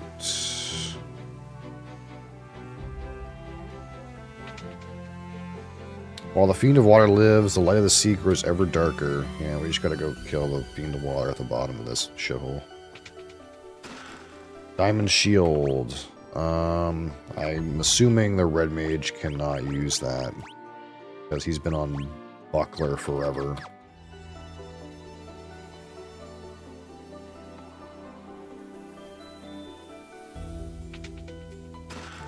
$5,000. If the light of the sea is not restored, we'll... Yeah. You already, someone else already said that. How do I get up over there? I've opened all the doors except for that one. Seems like there's no monsters on this level. It's kind of like counts as a town. Seems like.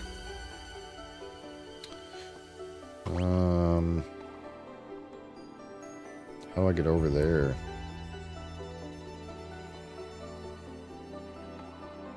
Do I have to like go over there? Is it like some kind of weird like run through this way to go over there kind of thing?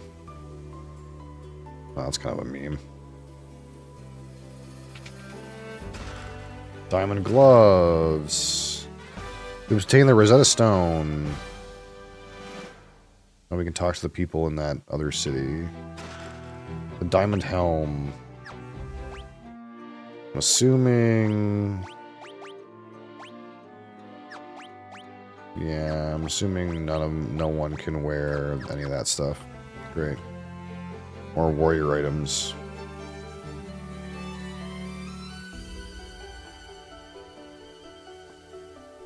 Or monk. Never gets any items.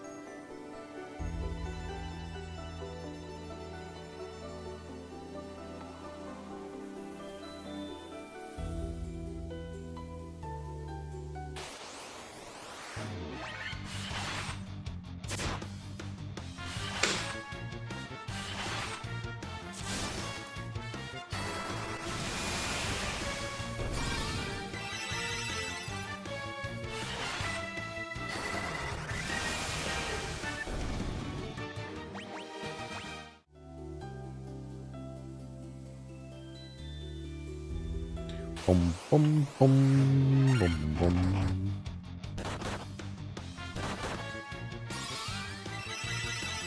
Oh, hold on. That boy's almost fucking dead.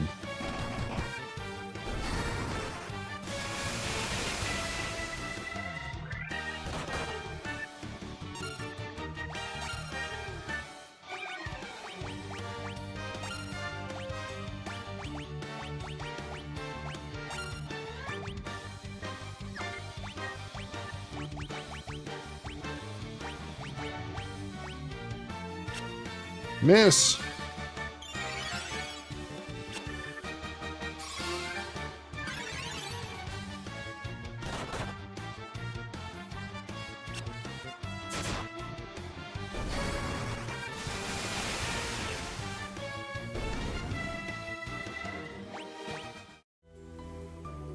Those ghosts kind of slap.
Okay, so I'll go to the corner.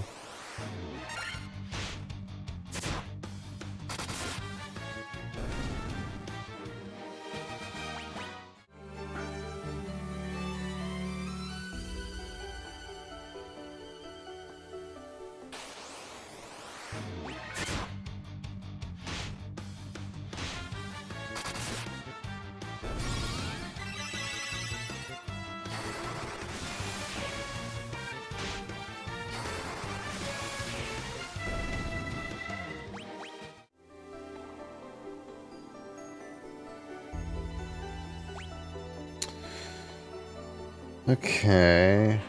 That goes up. That goes up. Oh man, this is a bit of a mess.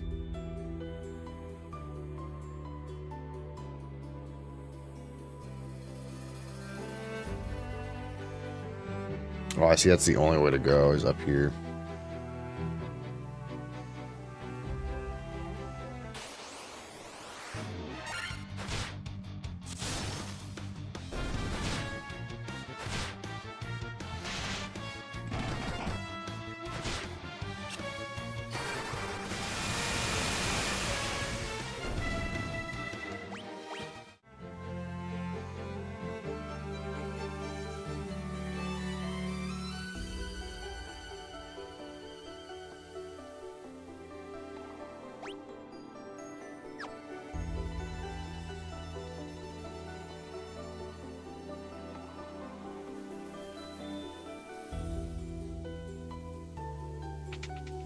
Nothing in there. I got scammed.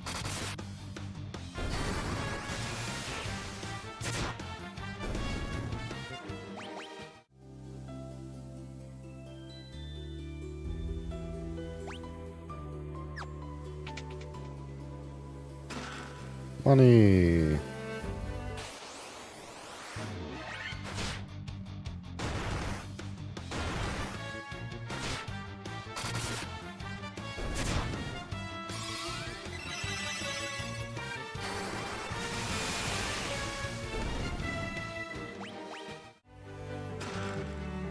Money. Oh, what's down here? All the way down.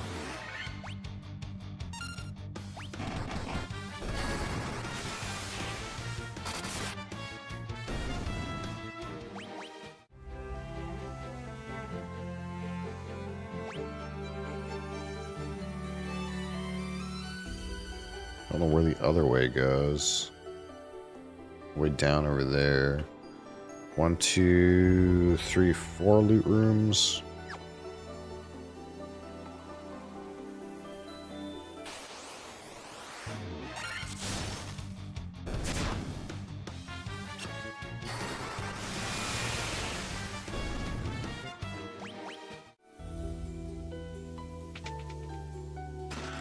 Money. Monsters. Ow.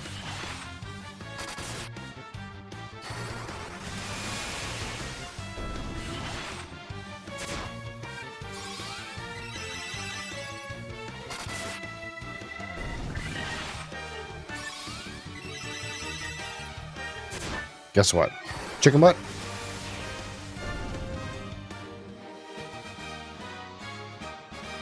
Three level ups. Dun, dun, dun, dun, dun, dun, dun, dun. That email could have been in... That meeting could have been in email format. Yeah, it's a classic.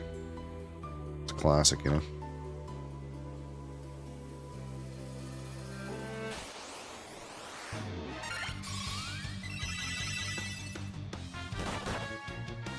These guys fucking slap, dude. These ghosts.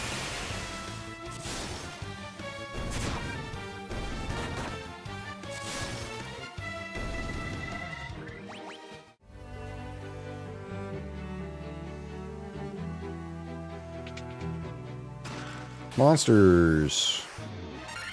More water elementals.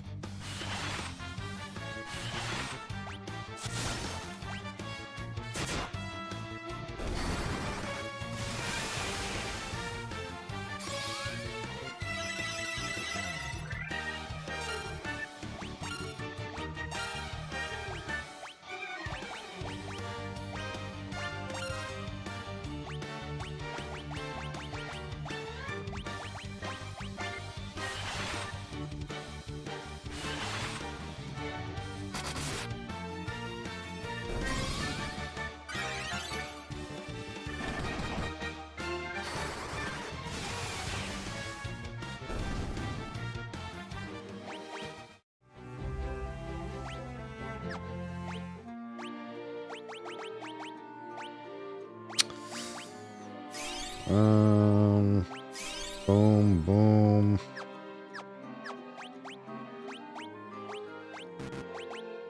Boom. Boom, boom.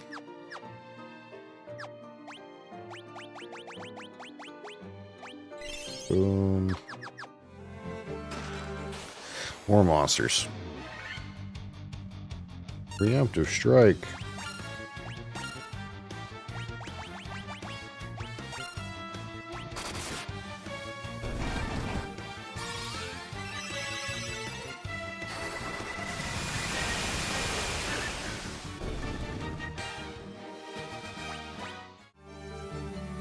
Giant's gloves.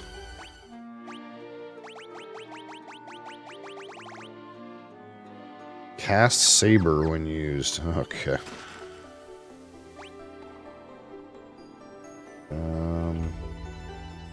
Two more loot rooms.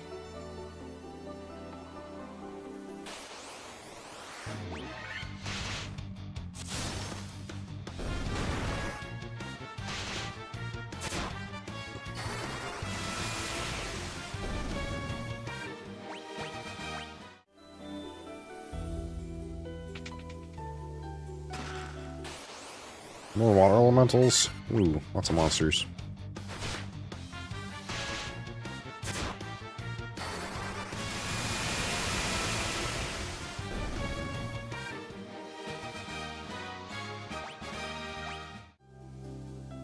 Light axe again.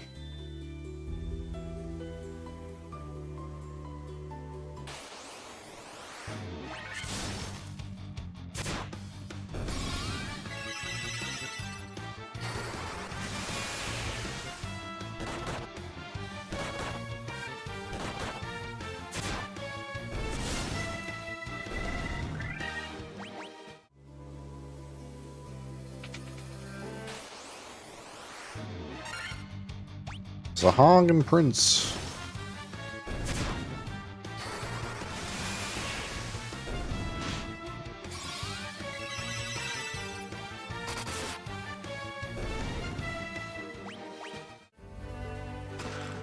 Money, money, money, and a ribbon. Somebody else wear this ribbon? Is this the stream where they review caffeine products? Sort of. Why?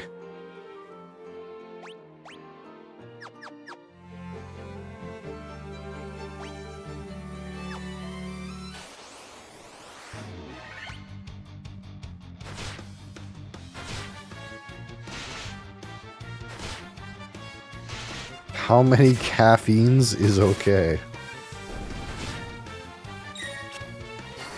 Well, I think they say you shouldn't have more than 400 milligrams in a day. I think that's what they say.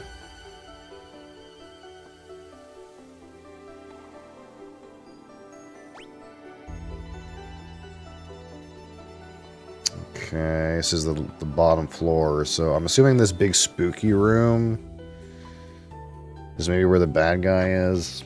I don't know. The bad man.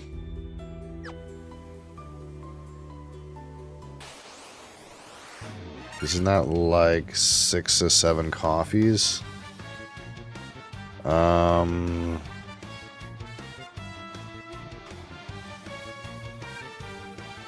That's a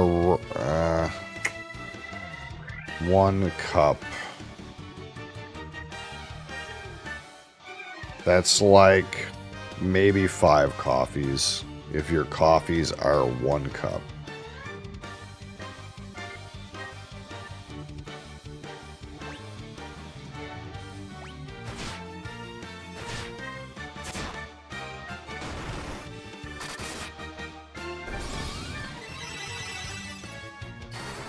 But it kind of depends, I think, how much,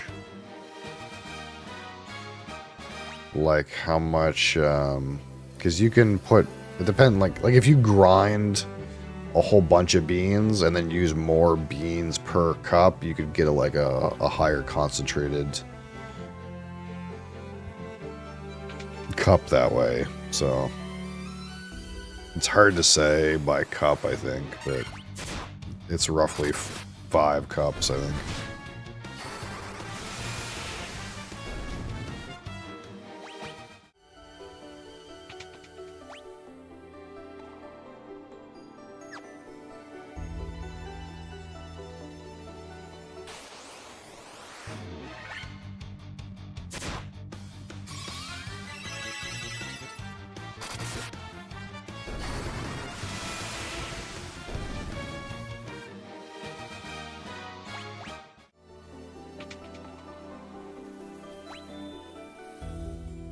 I can't remember how much you need to overdose.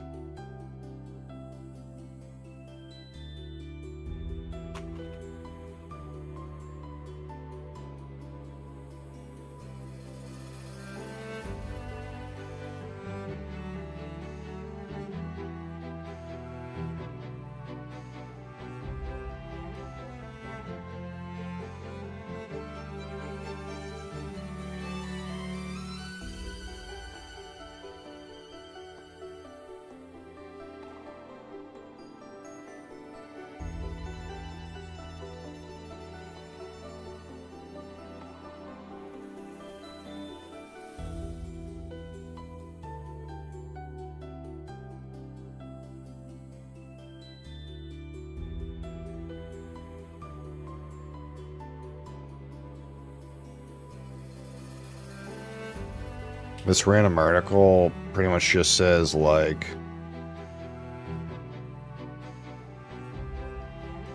if you're a young person, it usually talks about people who are too young. There's like one girl drank 2 giant monsters, so that was like 480 milligrams of caffeine, like right back to back, and she died from caffeine toxicity. But these are always like kids. Like it seems like the age range of people who have problems with caffeine, it's like the 18 to 24 age range bracket. I don't know why that is. Maybe their tolerance, they just haven't been drinking it for long enough, so their tolerance isn't very good or something. But it always seems to be like, yeah, like guys in their early 20s or late teens. Oh, it's up there.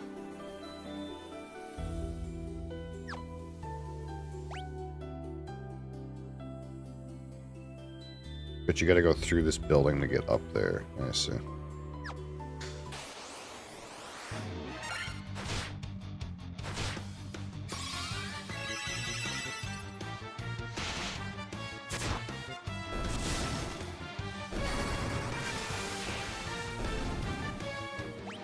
Yeah, it says 400 milligrams is like the daily recommendation, but you could probably do more than that and not overdose, but it probably depends on your caffeine tolerance level, yeah.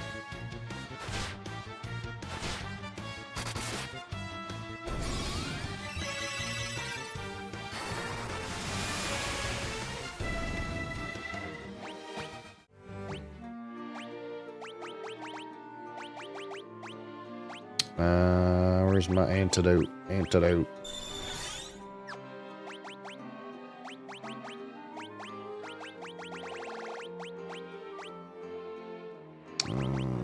High potion. Boom, boom. Potion.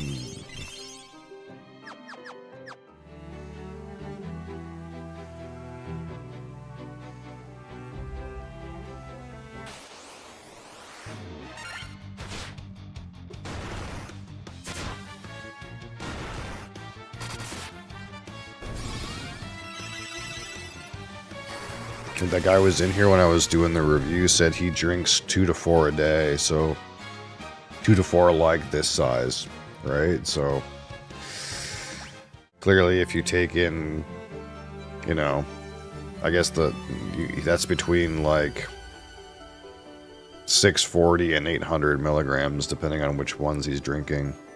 So that in a day is clearly not gonna kill you. They may not be good for your long-term health, though.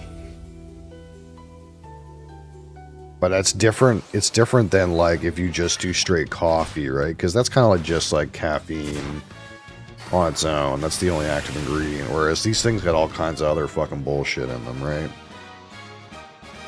Like, I don't know that, like, putting that much niacin in your body is maybe good.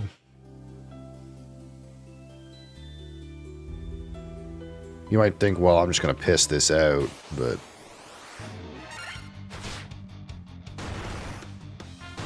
those other ingredients might have an impact if they're in high concentrations. I don't know.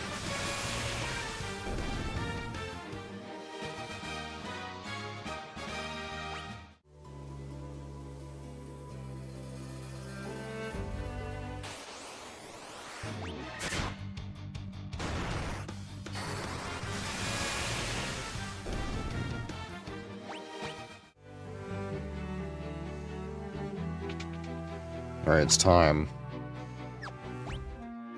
We gotta make sure our situation's good.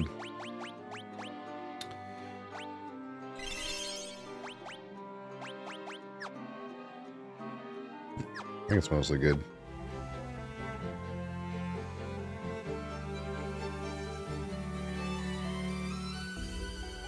You humans do impress. I would not have thought to see you here.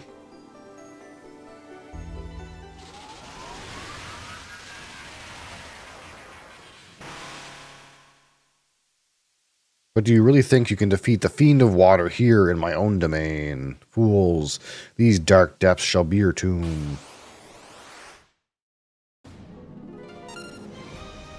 Kraken.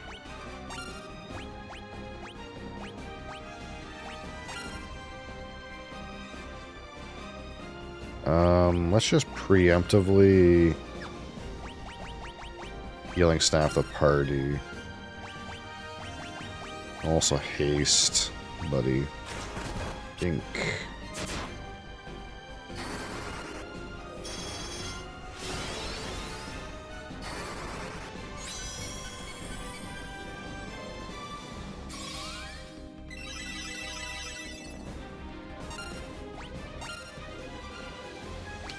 Let's just attack, and then you can use the eye drops.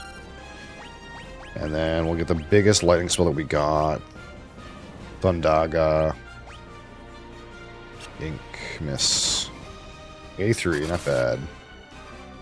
53. Life of Horror, how's it going?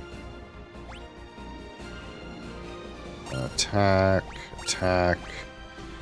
I don't know what kind of spell he's gonna use. Should I use Null Death? Let's just use Prodera. And then we'll use Thundaga again. Ooh, that was a big hit.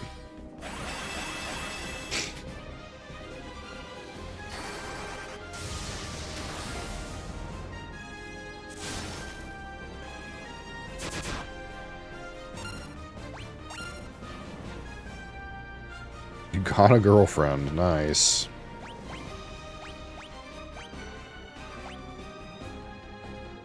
Okay, so I'm just going to heal, I think, with Black Mage, or Red Mage. He doesn't seem to do much damage. Let's go in with Invisera. And again, Thundaga. Ink. Miss.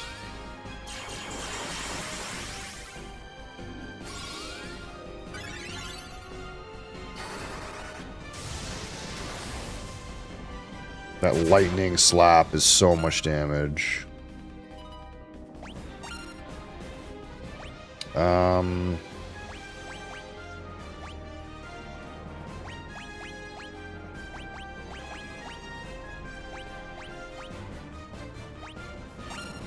Yeah, like surely we can't really hold him.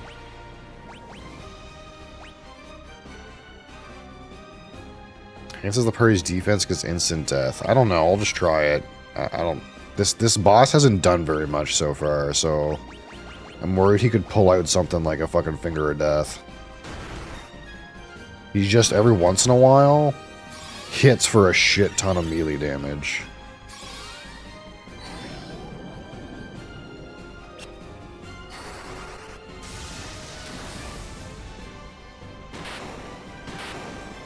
Oh, that's it. He just got fucking electrocuted, dude.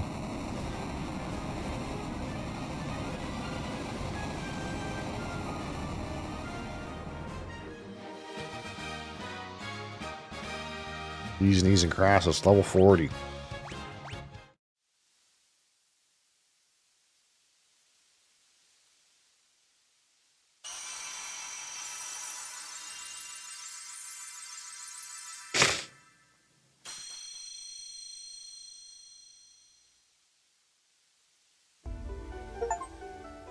Alright, restore the water crystal's light.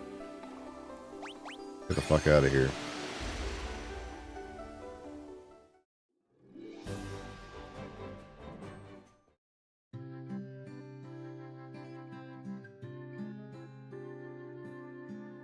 Do, do, do, do, do, do, do, do.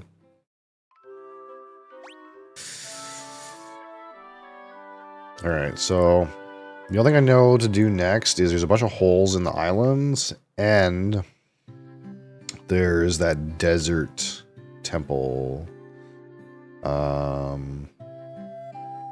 Which... see if we can get these spells now.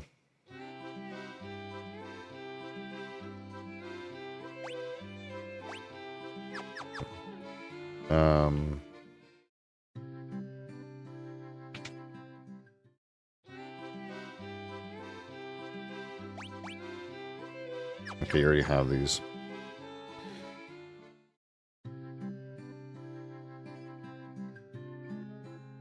Which seems like the logical place to go, and I already have this, like, proof of courage token, which I'm assuming Tiamat is going to want to see or something. Although I don't really know what to do with the warp stone. I'm guessing it has something to do something as well.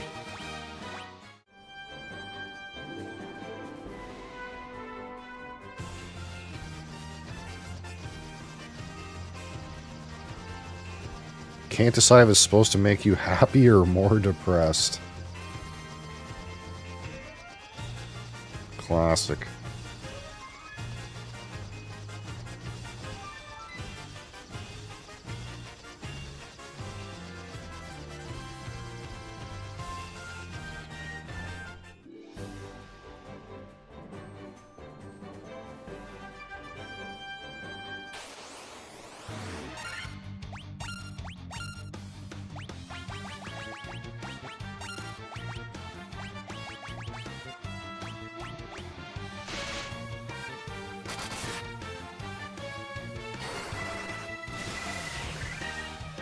Soon you'll be like me, he says.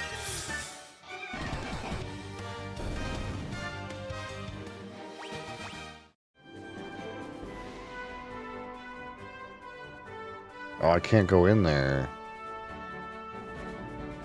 Shit. I thought I could just go in here. I was assuming I could just go do something with this. So there's more to figure out. Oh, that's right. We got the Rosetta Stone, so we can go to that city where people don't speak our language and understand what they say now. And probably tell us what to do.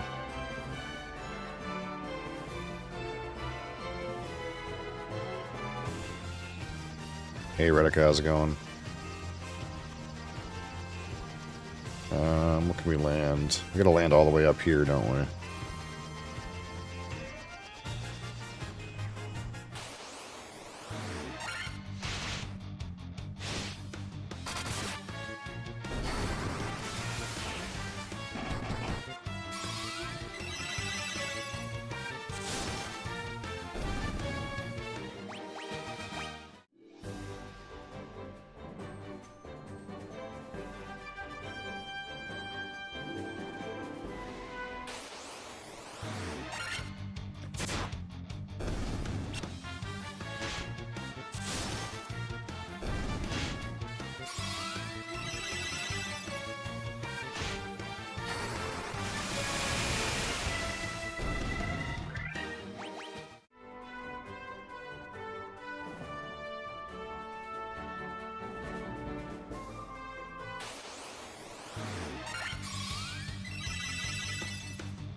Alright, so let's see what these guys have to say in here.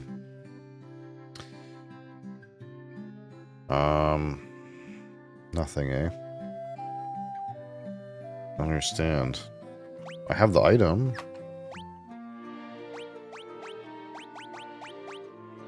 A tablet inscribed with ancient writing.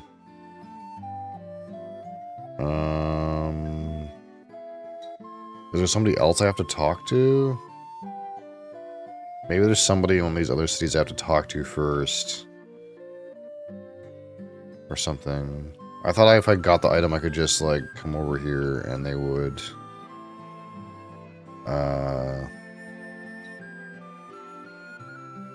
could understand them or something. Or one of them would be like, hey! Or something.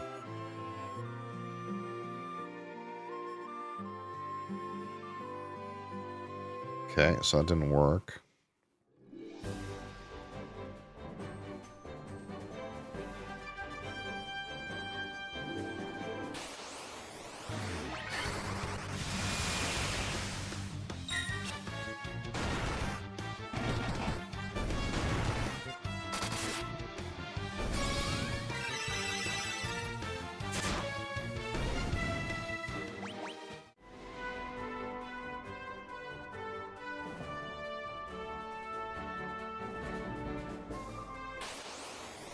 I'll have to go to that north town.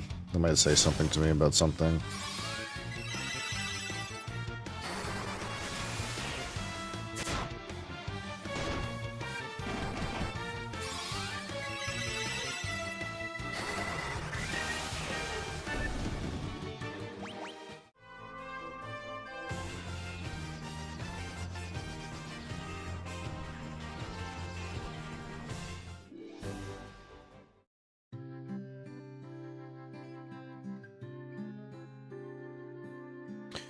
Boom, boom, boom, boom, boom, boom, boom, boom. Understand a word they say there.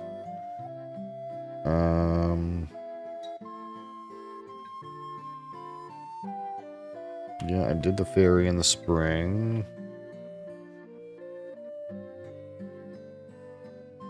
Yeah, I got the warp stone. I have it.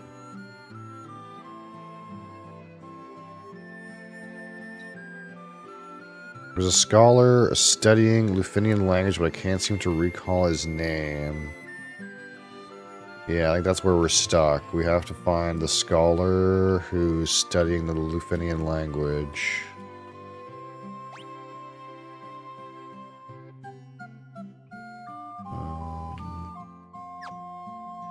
Lost again, mildly. I'm not nearly as lost as I was at the start of the day. Yeah, I already did that.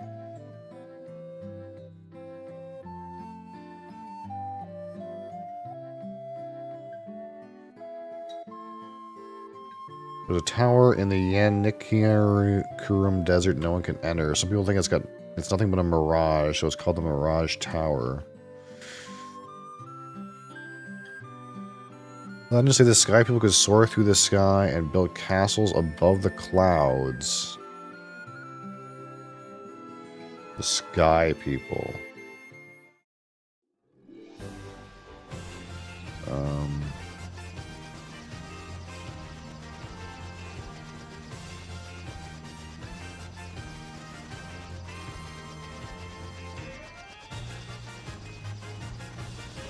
I did hear about the sky people already, but...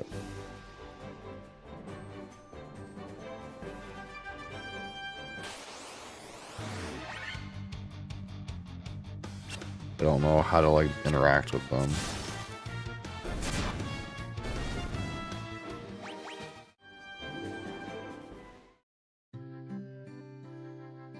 Someone in here said something about my brother is looking for the Rosetta Stone or something.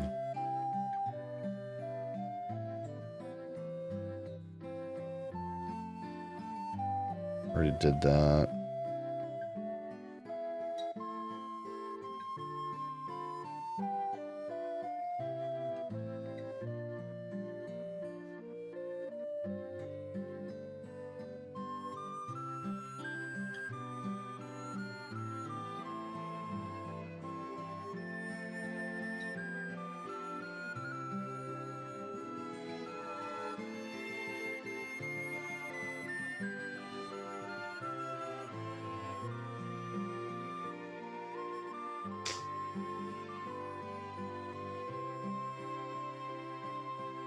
You have the Rosetta Stone. You must take it to my brother Un immediately.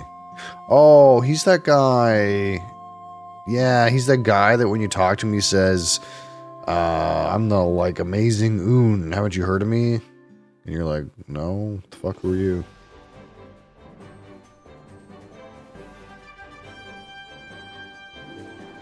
He's, like, down here in one of these cities.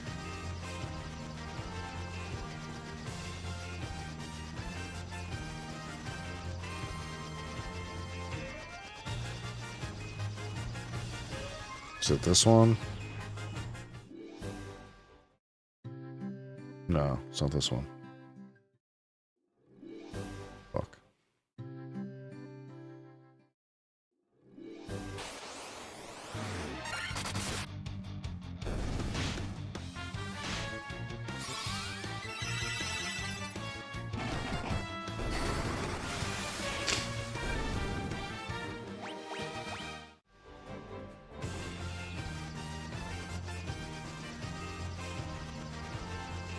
Maybe it's this one.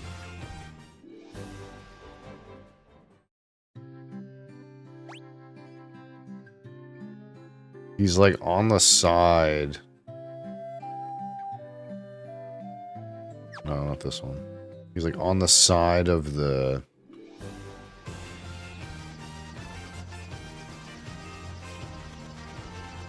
I think it's this one. No, it's not this one. Fuck, which city is it?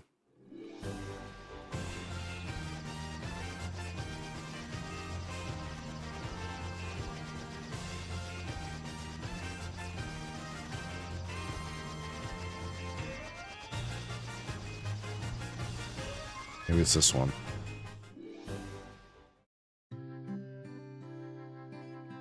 I don't think it's this one. He's like in the top right corner and he says like, aha. Oh, it is this one. It is this one. Aha, I'm the Incredible Un.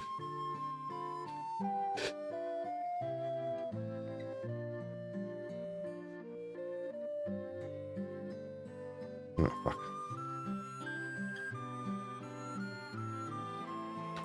Let me see that tablet. This is the Rosetta Stone. This makes it possible to decipher Lufinian. Yes, of course, that's what it was. It all makes sense. Here, allow me to express my gratitude by teaching you Lufinian.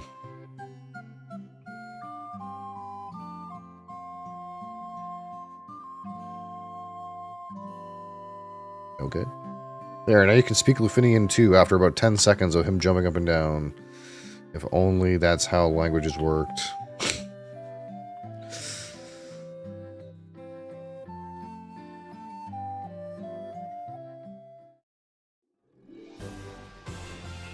Alright, now we can go over here and speak the language of the people that are over here.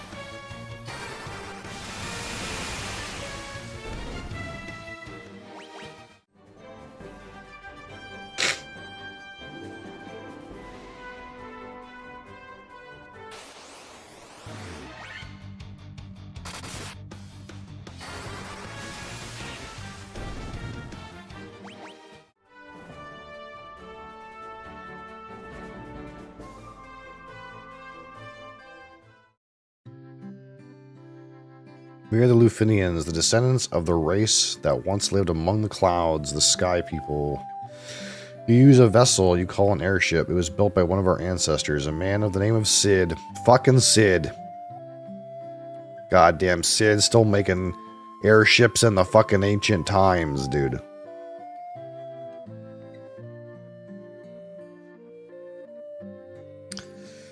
The Light Bearers, legend is true. We have a legend that has been passed down through many generations. According to this legend, 400 years after the fall of civilization in the sky, warriors bearing a light will come forth to save our people. Okay.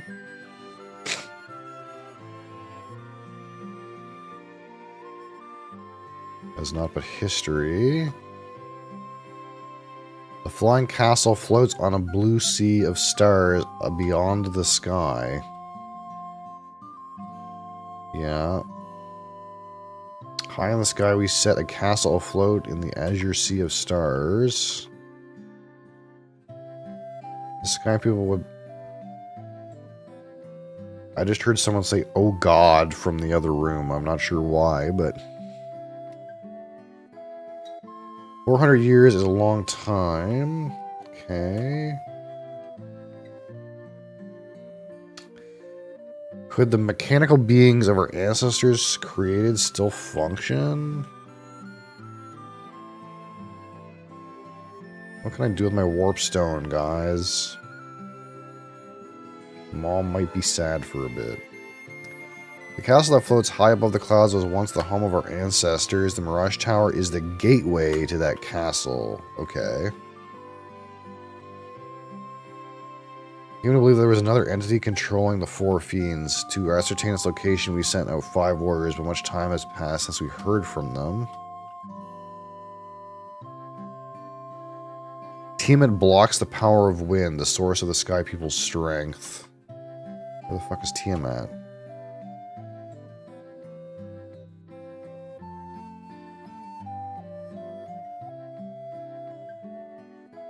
We struggle for our very lives with Tiamat, the Fiend of Wind, but our power is not enough to this day. Her lair remains in the castle, in the sky, the floating fortress.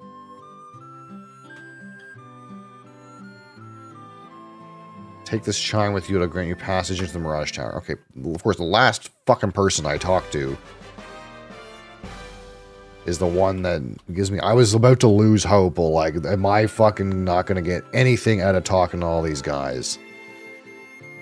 But it was the very last motherfucker I talked to who advances the game.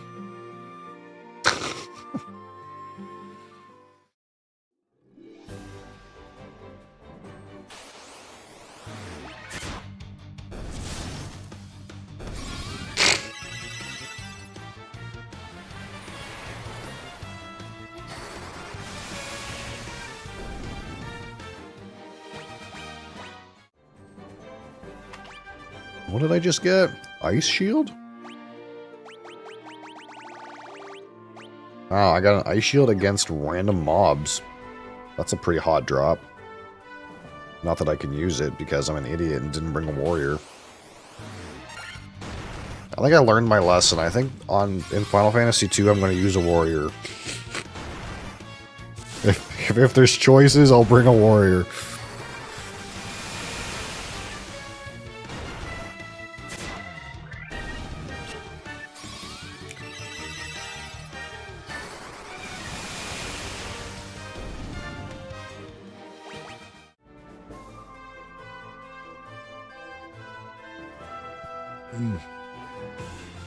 Alright.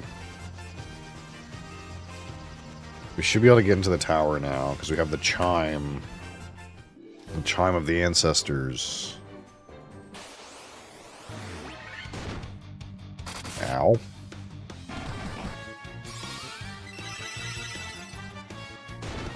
Still don't know what those random holes are, though, in the, like, middle of the archipelagos over there.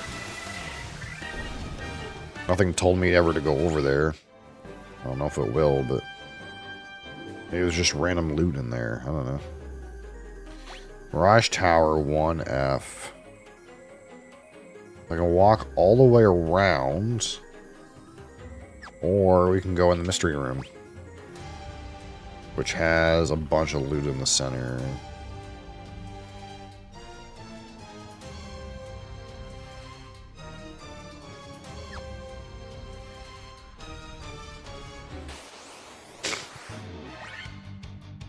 Where tigers? Okay. They're dead.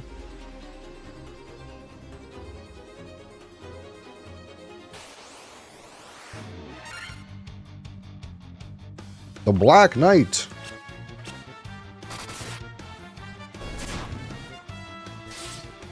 Tw 20 damage, brother? Really?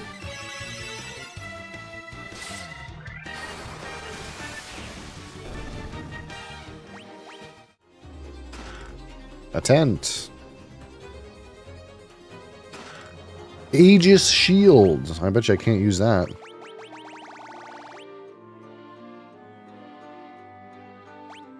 Yep. Money. More money. Vorpal. Oh. No party members can equip this now. No one can use the Vorpal. Okay. Great.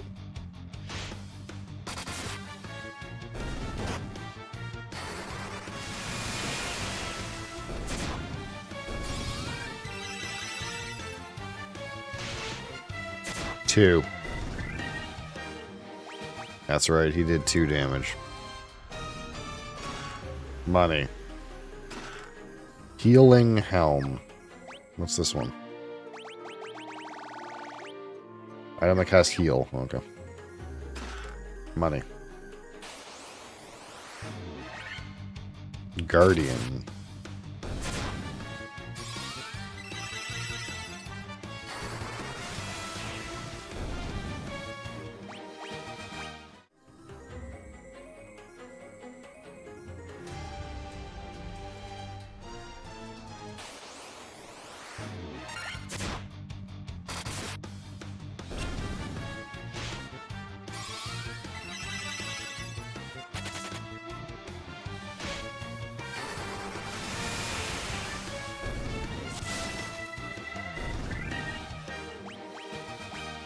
Ba-ba-da-bum, bum, bum, bum, bum, bum.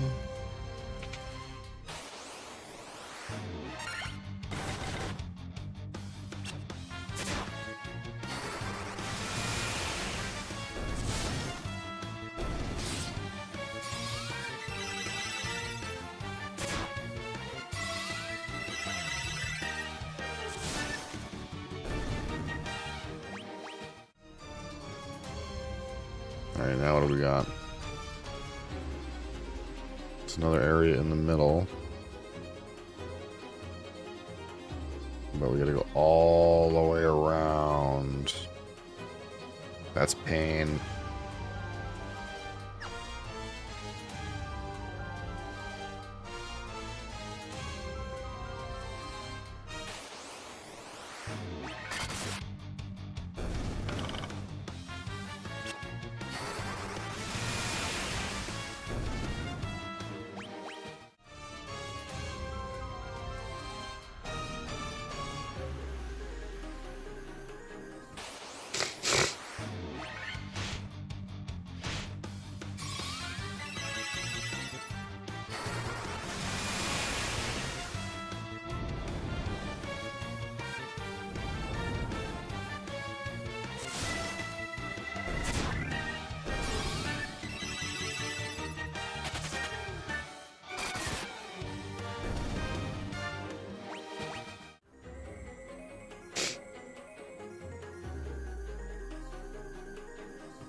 Five king mummies.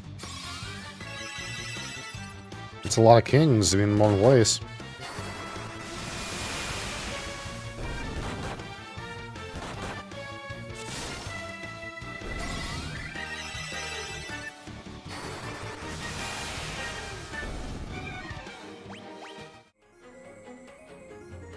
Assuming there's loot in this middle part.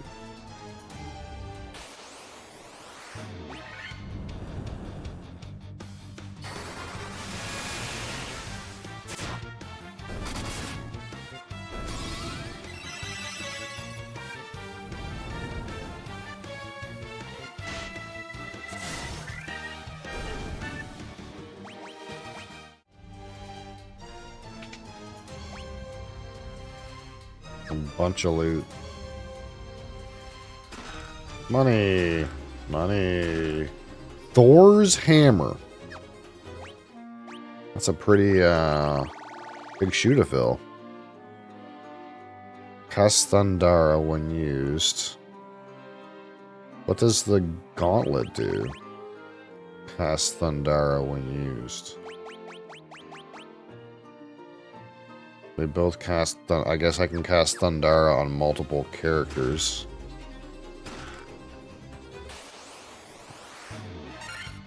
If I wanted to.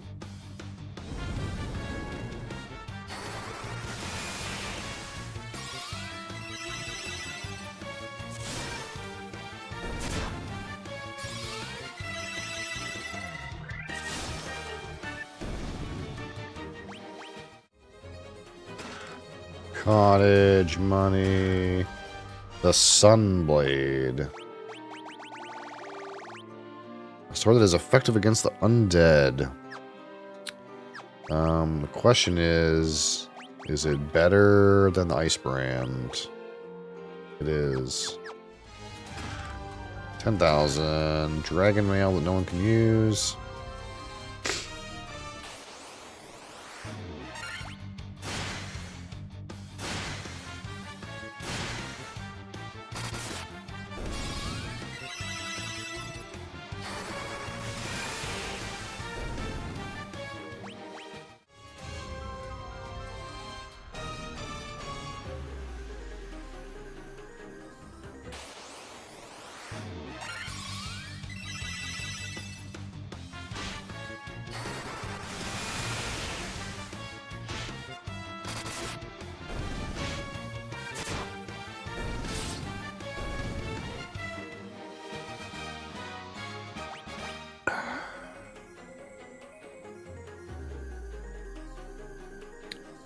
Our friend left on a journey to the west.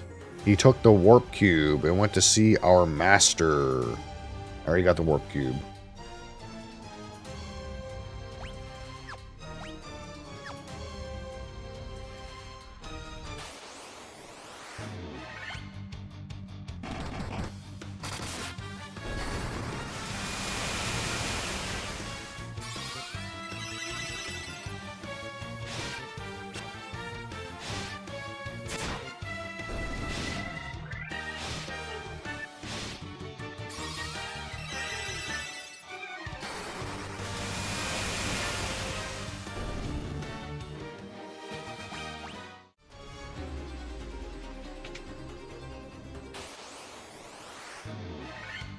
Blue Dragon.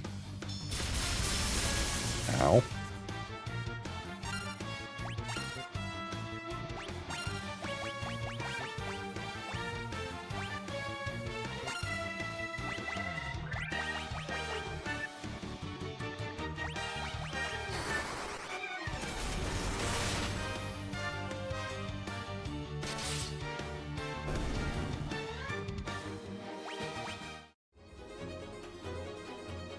Use the warp cube to travel beyond the sky. It will take you to the flying fortress. Yep.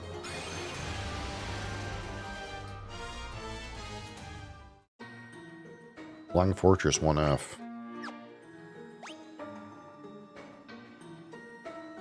Okay. We got the way up and we got a whole bunch of loot.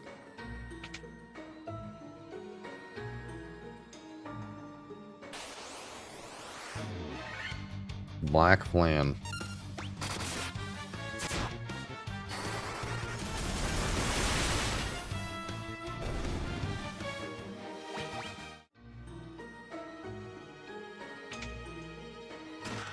Razor. Please tell me my monk can use this item. No, I'm just kidding.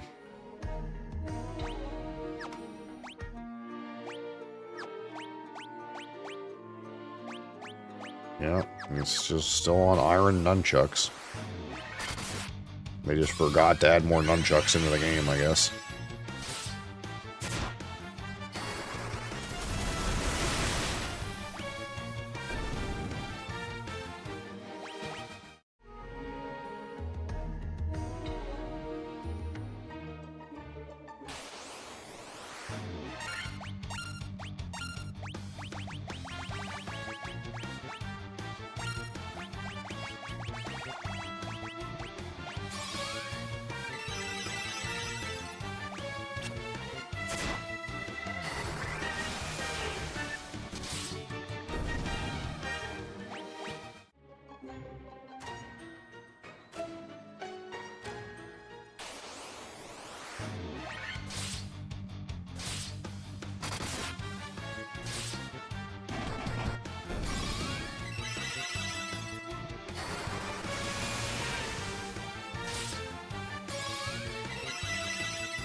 Money.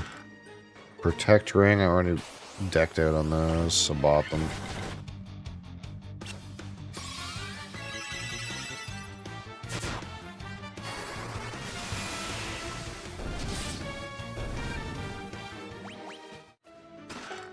Money, money. Healing helmet. I already have that item.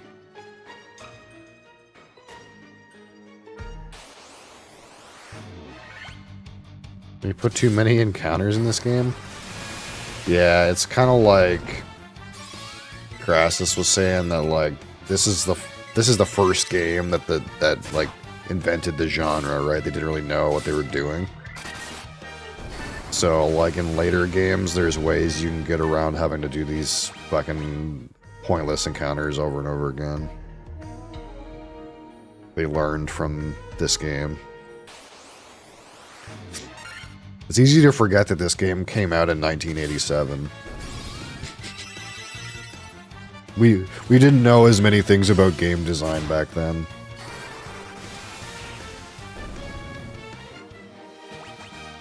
I mean, shit, if you were playing a game like this in 1987, you were probably pogging out, dude. Like, what a sweet game for 1987.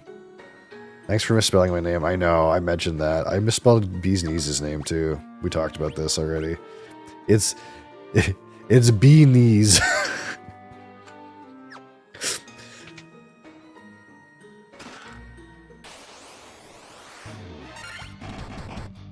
Earth Medusa. Okay, that was a monster. Potion, money. I misspelled my name too. Huh. Yeah, actually, I'm realizing if I spelled your name correctly, it would be Beeness. Beakness.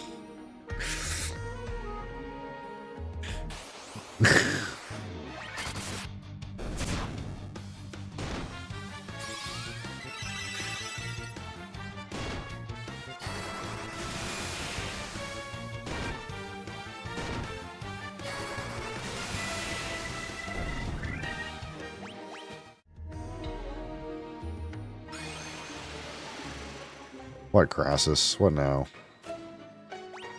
I'm in the Flying Fortress, Crassus. You're gonna win today? I don't know. I'm pretty close to the end. I think.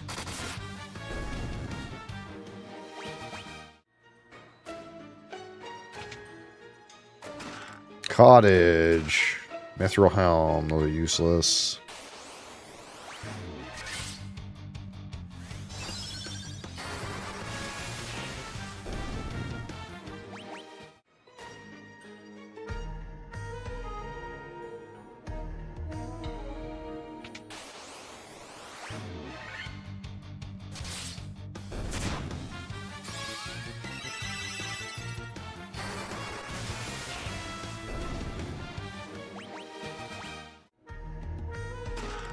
Diamond gloves, yeah, no one can wear those.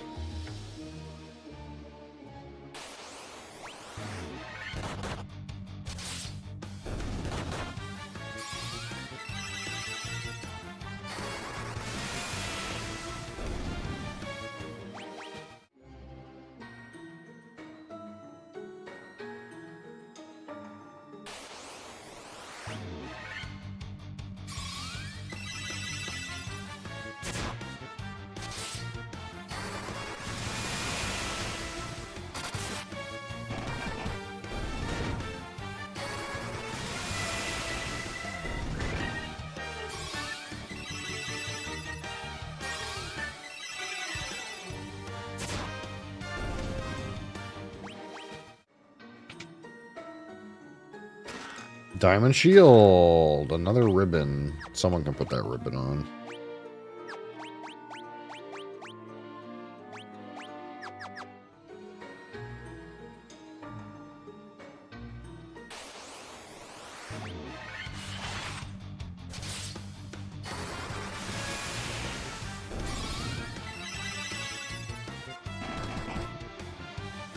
Sleep! Sleep. Thunderbolt. Thunderbolt.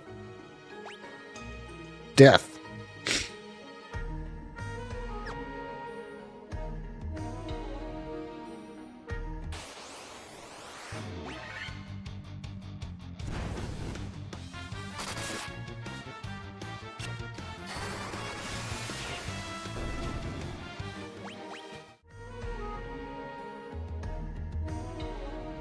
Yeah, man, I gotta get all the loot, dude. More money.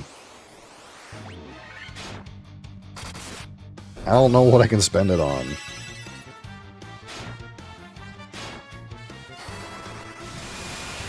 Besides, there's still some side content I haven't done. There's some holes in the ground I haven't explored.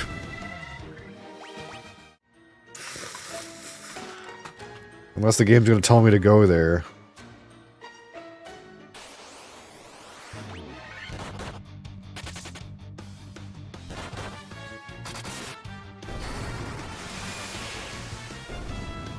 There's no side content. I'm doing side content right now. What are you talking about, brother? These rooms that are very clearly optional? This is side content.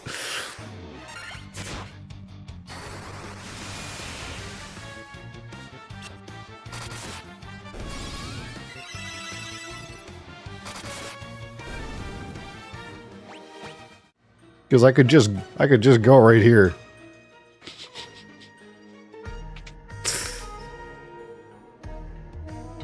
But instead I gotta get the adamantite. What's this for? I don't know. Someone said something about this one time in some town.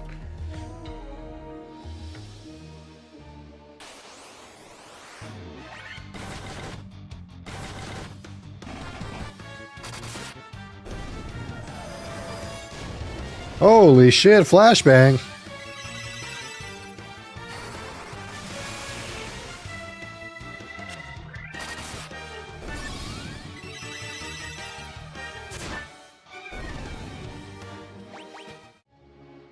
Yeah, we'll get to Clair Obscure in a few years, don't worry.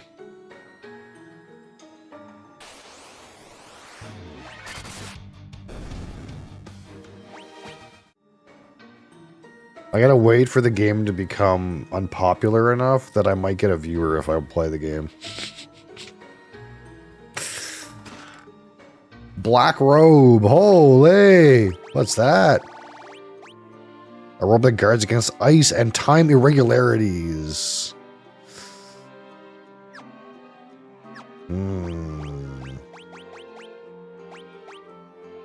Yet somehow I can't equip it on my person. What the fuck? Who can wear this? Nobody?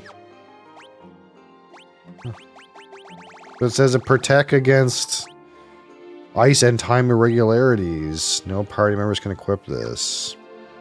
Is it a thief item? I guess.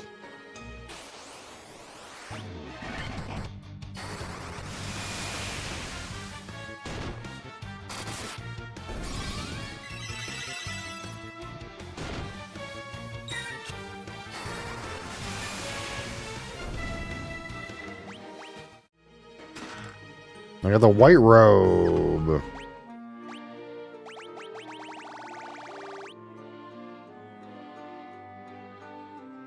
The guards against fire and instant death that, again, nobody can fucking use. I don't understand this game sometimes. What do you mean that my wizards can't equip the robes? What? Like, are they thief items? My monk can't equip the robe. My wizards can't equip the robe. I don't know, man. What were they smoking back then?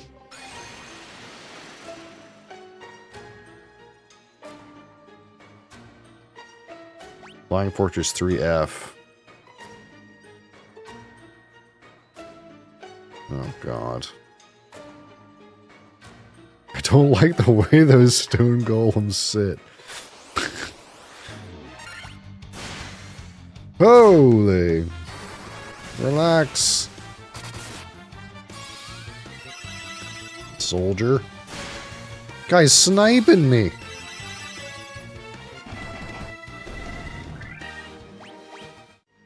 What does this guy have to say? From this observation window, you can look out on the entire world. Can I? The observation window looks upon the world. The four forces of fire, earth, water, and wind appear as mist, converging on a single point. A point at the center of the four altars. This must be the location of the Chaos Shrine. Show me. There it is. The Chaos Shrine right there. Oh my god. There's more content I haven't done and we're not going to get to it today. Shit.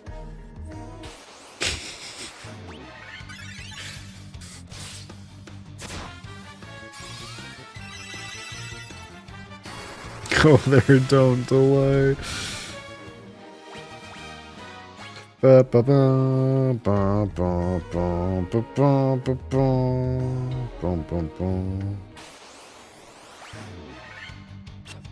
Poison darts. Pretty rude.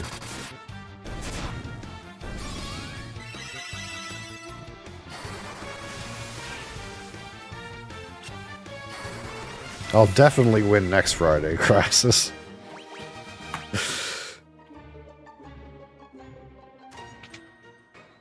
For now, there's more loot to get. Cold Needle. More money. Sasuke's Blade. Oh my god, what is that?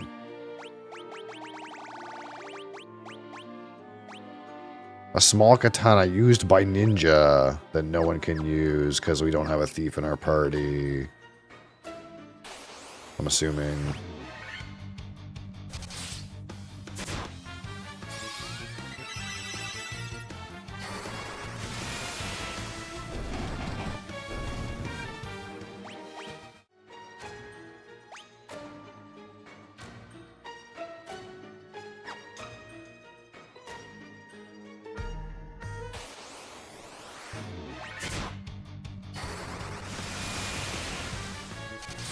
It is kind of an odd pose. I do sort of agree.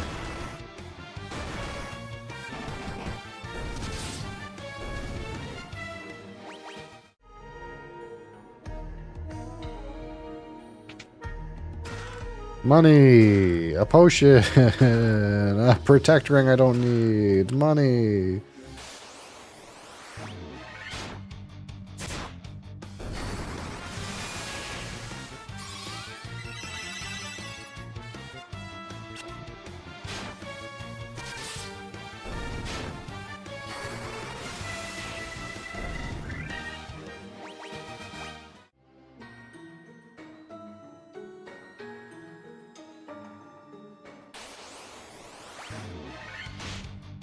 Rakshasa. Watch out for these Rakshasas.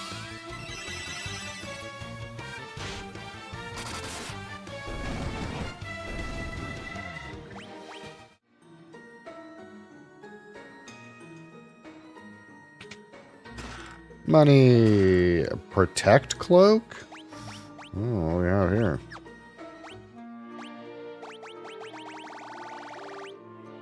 A large cloak worn over armor. Anyone can use this pretty near. Wow.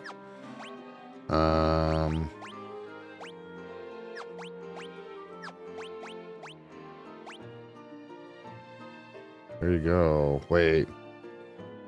But you can normally use a buckler. Like, at least these guys can't use fucking anything.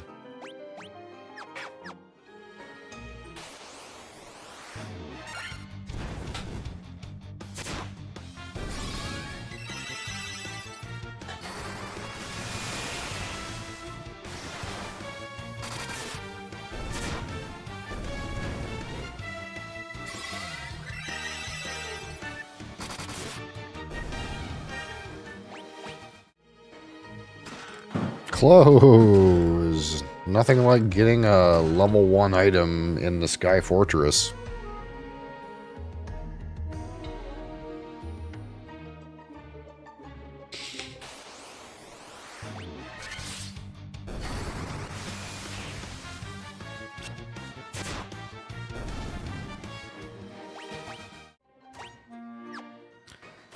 Alright, where are we going now? We did this, did that, did that.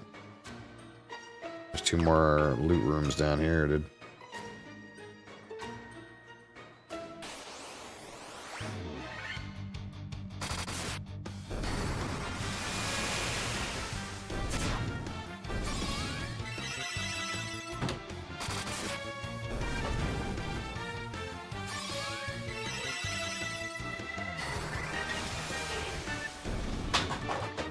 At least killing rabble monsters is like automated at this point. I don't even have to press buttons.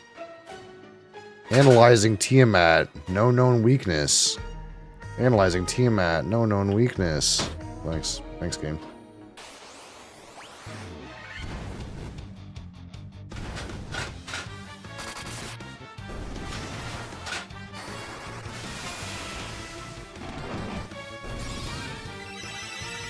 We managed to find a way to just not press any buttons and not lose any health and not use any mana. You know? Pretty efficient.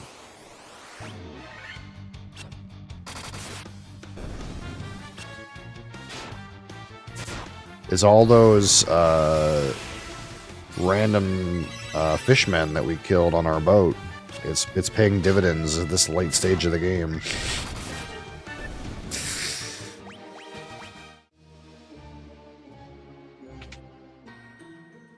Analyzing Tiamat, no known weakness. Analyzing Tiamat, no known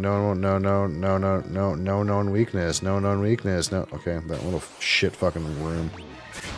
That didn't tell me anything. Didn't get me anything either. Holy shit, they're sniping them.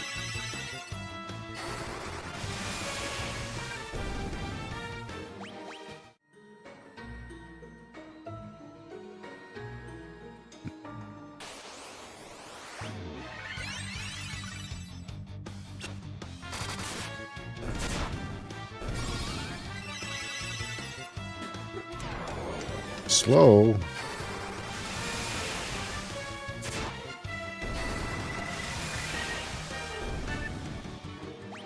We gotta at least get the wind crystal done today, right?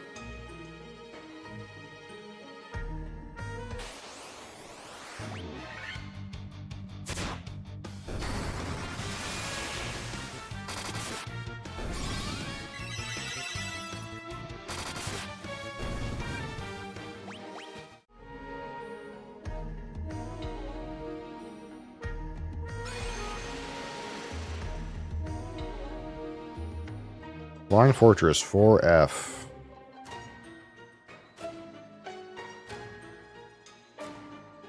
What the fuck?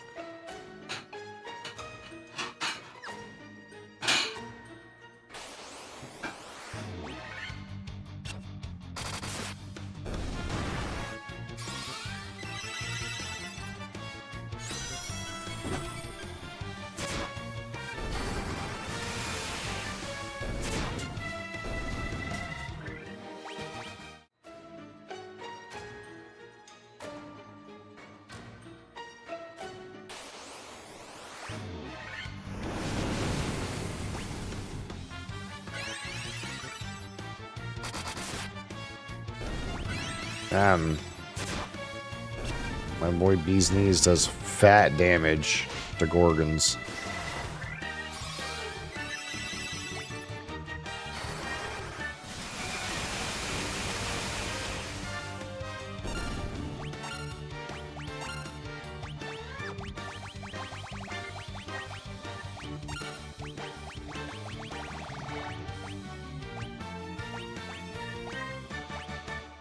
Where's the one that does fire damage?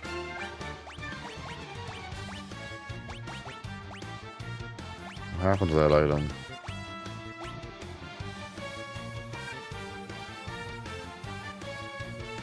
Oh, so here it is.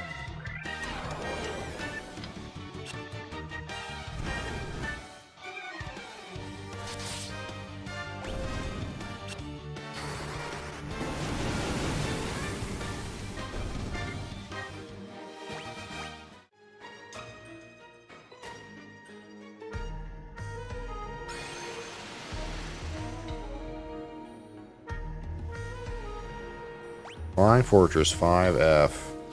Here it is. The fucking Wind Crystal. But first, War Mech.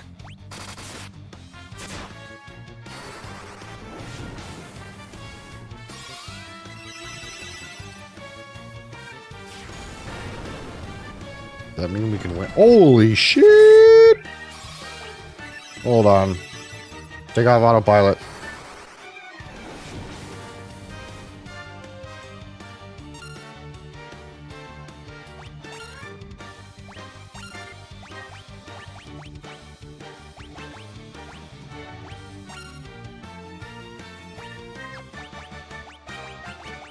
This guy fucking doesn't fuck around.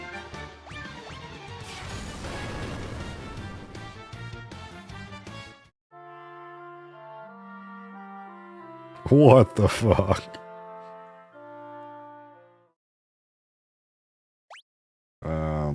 Okay. This guy doesn't fuck around, dude. That's not the same monster.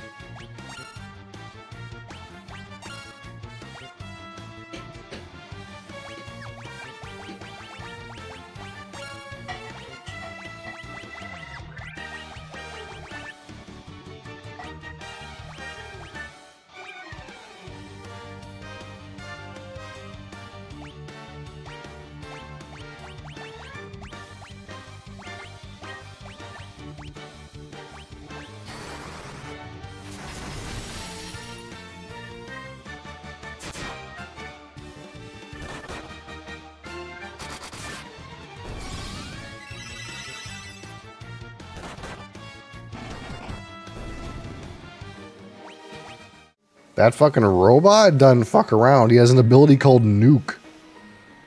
I just happened to not fight him this time. Oh, maybe he's right here. No, it's air elementals.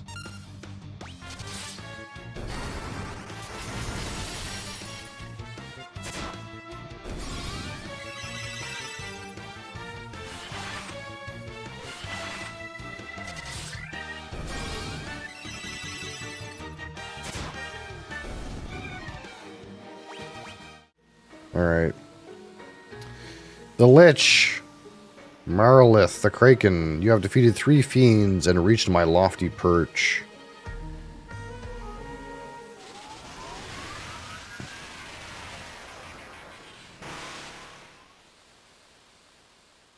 All the better. May the image of Tiamat, the Fiend of Wind, be the last to burn in your eyes.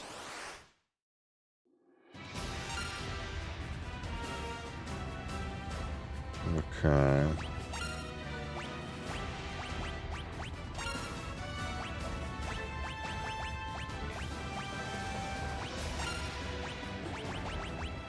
Haste.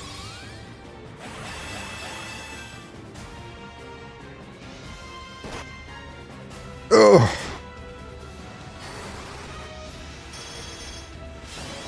That was shit damage, Grix. We gotta do better than that.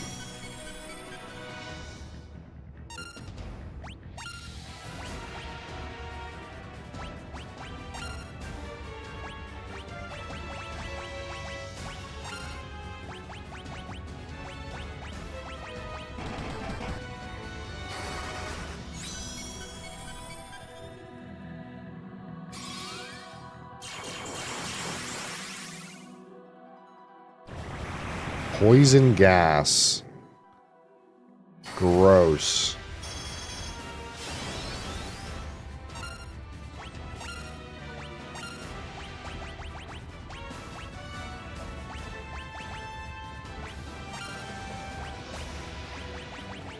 Let's try Fundaga on his ass.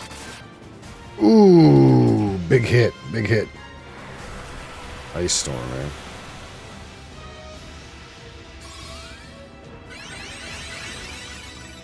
Boom.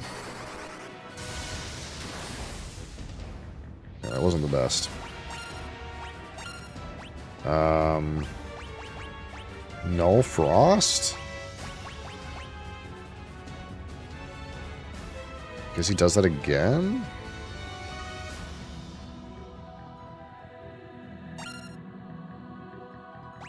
Let's try Blizzaga. Okay, of course he's gonna go off before my no frost happens. Ooh, fat damage. Of course it missed everybody. Okay, classic. It wasn't the best.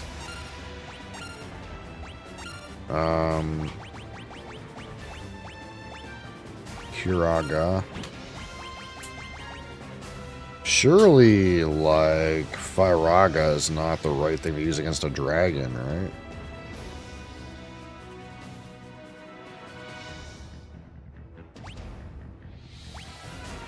I don't know. Oh, of course.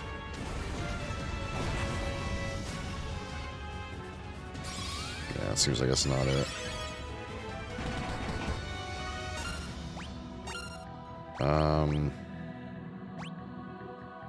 Wait, so we kind of have to go Phoenix down, this guy, and then Magic, Cure, no. Kilaga Party, and then I guess we're on Blizzaga on this guy. Thunderbolt.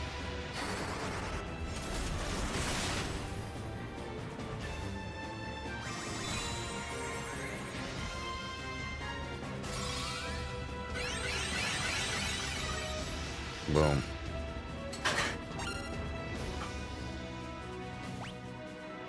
Now you kind of have to, like, temper yourself back up again.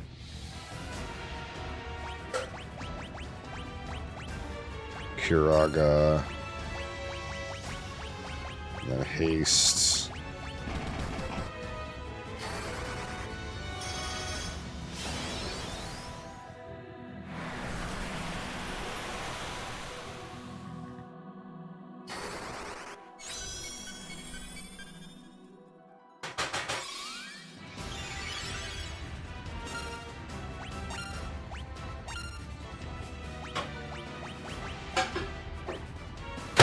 It's like this guy does all types, like he could do ice, or he could do lightning.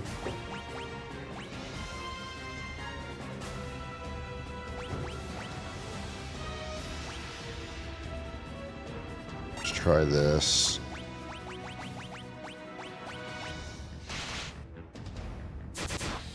Boom. Boom! Big damage.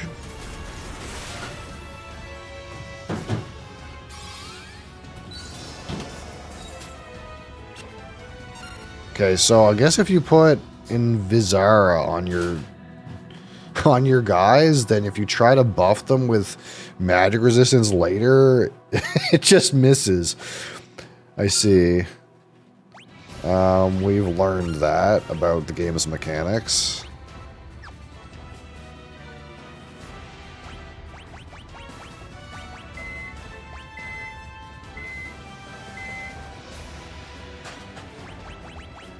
What can we do?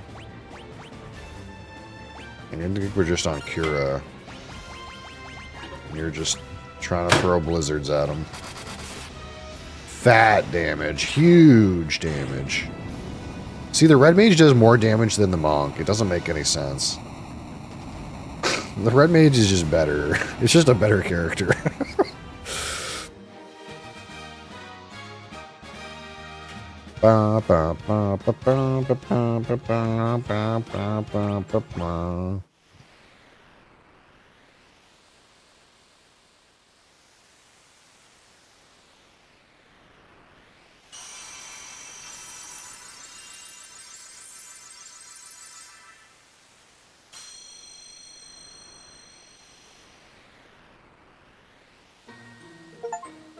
Restore the wind crystal's light. We did it. We did it, team.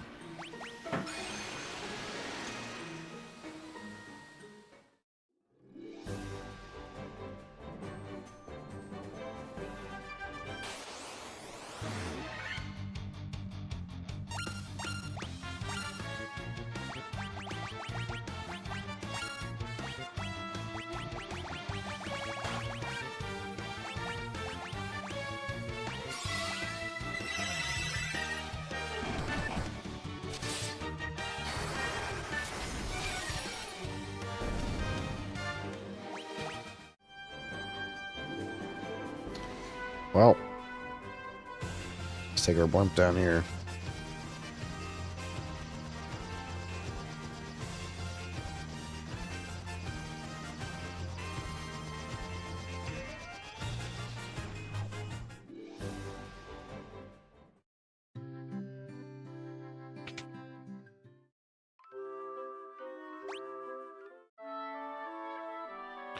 Do do do do.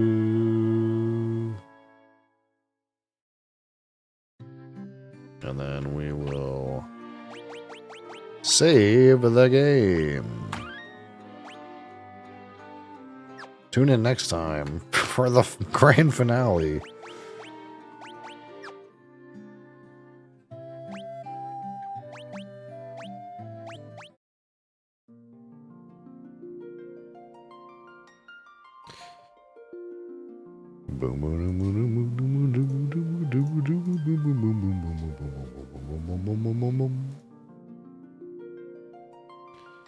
For now, it is time.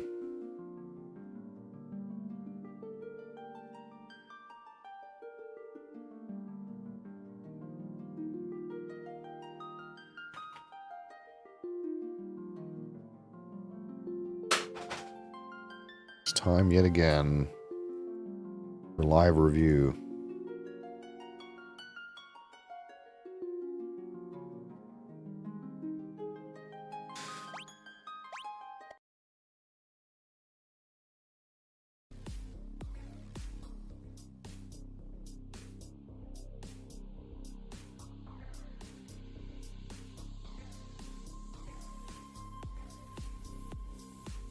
Hi.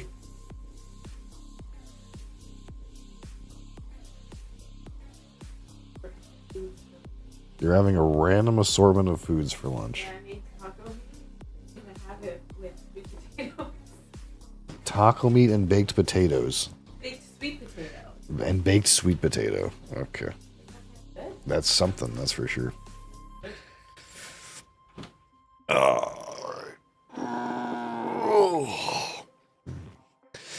All right. Let's go.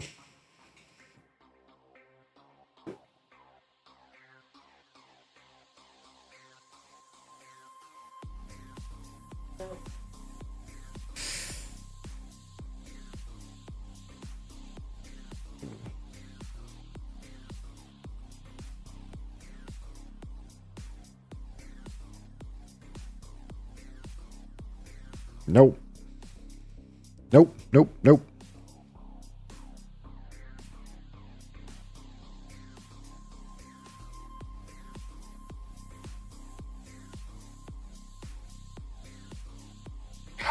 What?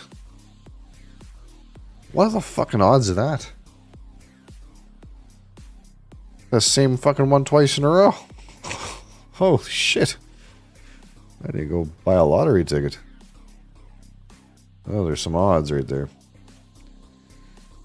Teeling a single grain. Okay. Here it is.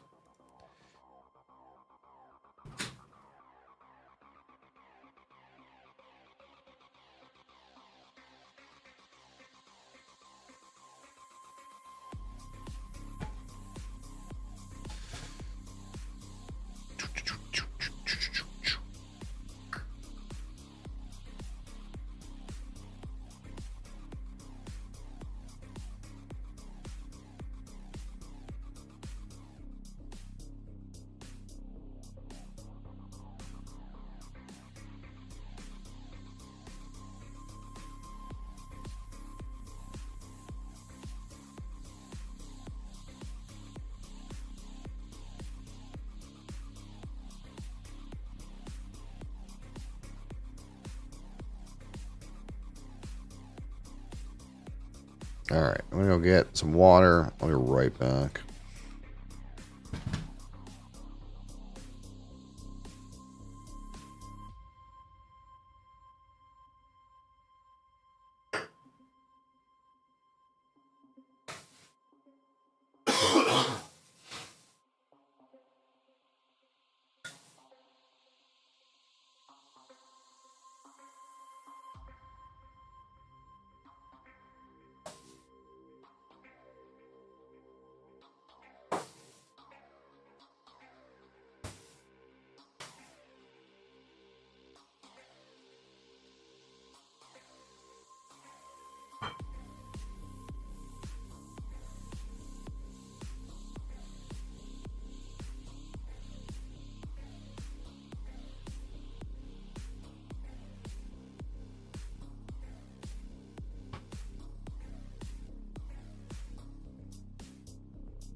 The way it is right now is the top shelf is bourbon, and then the rest of them are organized roughly the same way that the list is organized. So they're organized by category alphabetically. But this one in particular just happens to be in the front. So like where all the Irish bottles are, this one's in the front. So it's pretty easy. But yeah, it's by category alphabetically. So I know if I'm looking for a Highland, all the Highlands are in one place in alphabetical order. But that was as of I sorted the cabinet originally. So all the new bottles that were not in the cabinet when I originally sorted it are kind of in random configurations in the smaller cabinet now. So those ones are not as organized, but at least I know if it's a newer bottle, there's not as many to look through. I don't know.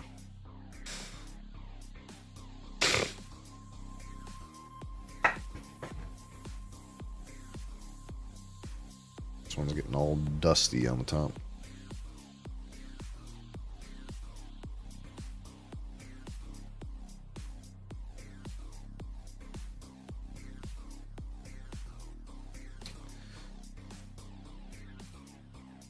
Alright, today, a live review of the Teeling single grain Irish whiskey. And this is from an unknown source distillery. This is a sourced whiskey. But this brand is owned by Bacardi. So we don't actually know for 100% sure where the whiskey came from. But whoever sourced it has to produce grain whiskey. So, I mean, it might come from Jameson. I don't know. But at the end of the day, this is a sourced product. It could also come from Cooley, I suppose. This isn't triple distilled, is it? No, it's not triple distilled. So there's a good chance this came from Cooley because Cooley only double distills. I think they do grain whiskey at Cooley. Either way, it's a sourced product at the end of the day. 46% alcohol, 92 proof, non-chill filtered.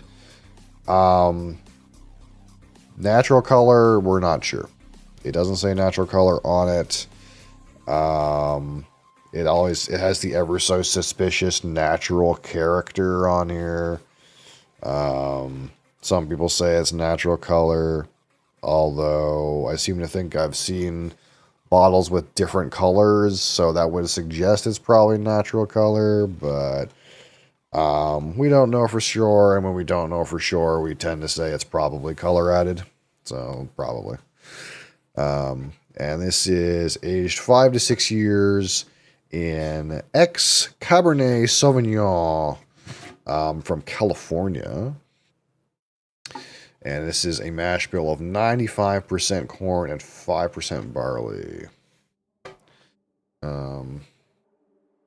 Use that bottle there. And again, I've seen bottles of this exact product where the color is much lighter than this. So it makes me feel like these are maybe natural batches if the colors of the bottles are a little different. But I don't know. When AFK and you beat the game, tune in next week for the grand finale, Crassus. So of course we're going to rate this out of 100, 25 for aroma, 25 for palate, 25 for finish, 10 for texture, and 15 for my personal experience. And a sad pop.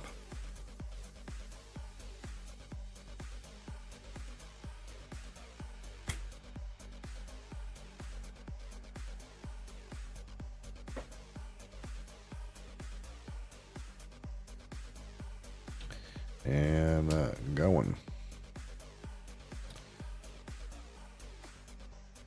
So again, yeah, this is a little bit different of an offering. Again, it's a 100% grain whiskey, from the same distillery, 95% corn, 5% malted barley. So it is mostly a corn whiskey. But of course, the entire maturation of this product is in Cabernet Sauvignon. So it's not like ex-bourbon matured and then finished. It's an entire red wine maturation. So like that, absent perhaps some typical like vanilla or sweetnesses that you would expect from things at least somewhat matured in ex-bourbon. Now, when we tried this before, the red wine cask was not maybe nearly as loud as one would kind of hope, assuming or understanding that it is an entirely matured in red wine. But it is definitely present. The character is definitely present there. I suppose perhaps the red wine barrels only have so much to give, regardless of how many years you spent maturing in them. But at the end of the day, this is only 5-6 years old, I suppose. So it's not the oldest. And again, the longer it's in the barrel, the more barrel impact it will actually get to absorb. And of course, in Ireland, it's a kind of climate that, you know, probably longer barrel ages are probably helpful. But yeah, we'll assess this for what it is, which if I seem to remember, there is some red wine characteristics, but it's also quite grainy. A lot of that like kind of corn, creamy corn whiskey kind of flavor, not dissimilar from Canadian whiskeys.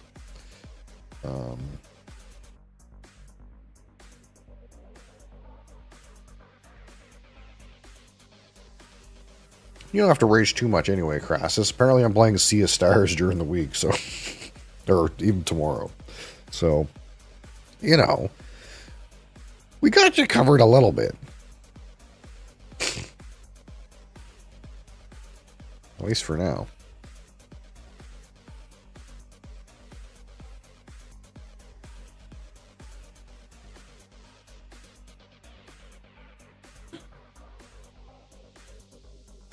Technically, Expedition 33 before FF7 is possible.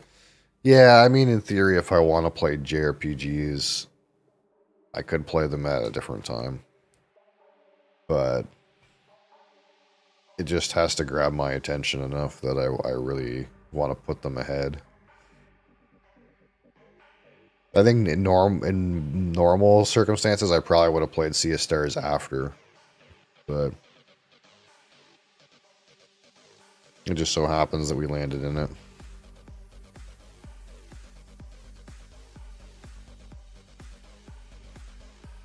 I mean, it's really hard to get that kind of like red berry note out of this. Again, it feels very dry and bitter. Like if there is a berry note, it's kind of like a bitter red berry. But mostly like some of that kind of like corn sweetness, corn grain kind of notes on the nose.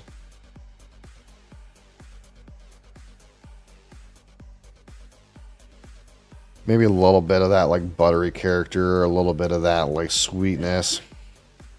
But this is all like from the grains. It's not from the barrel.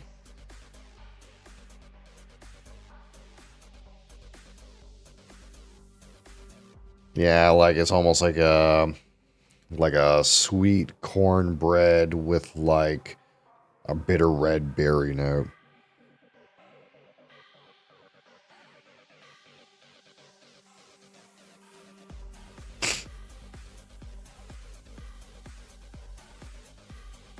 Not a whole lot more to this. At least not initially.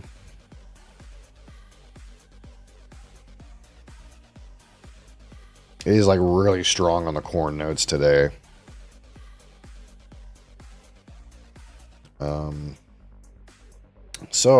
Yeah, Teeling single grain Irish whiskey on the palate, Sláinte.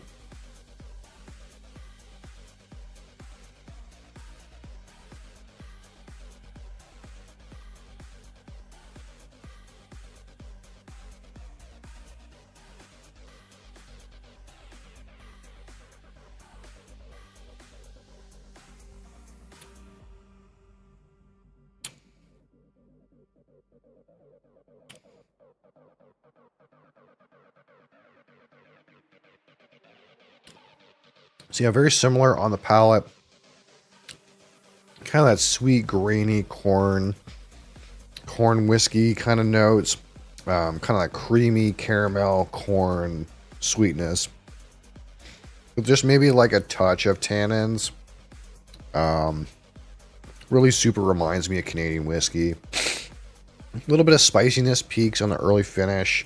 But again, some more of those sweet kind of grain notes.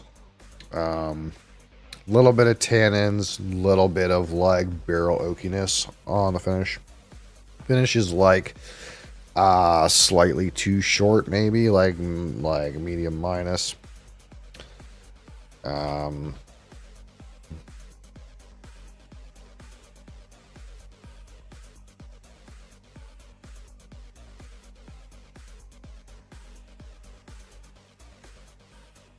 Overall, it's like not bad, but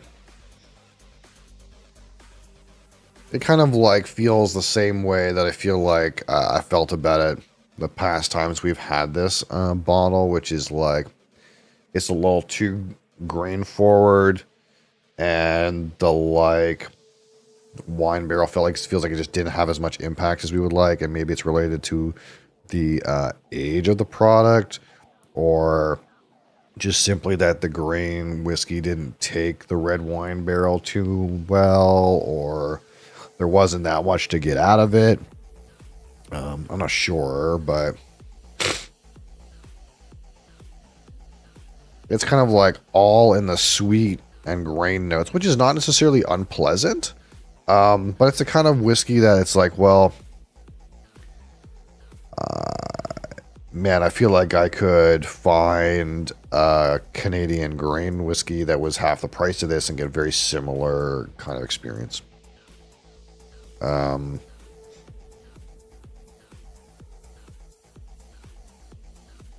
Again, very sweet, but still very like bready and not malty, but like grainy.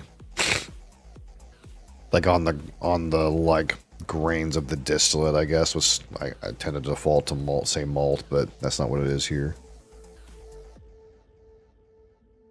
That kind of bready, kind of grainy kind of note. And it's not like unpleasant, like it's pretty nice, like kind of sweet cornbread, sweet corn, sweet grain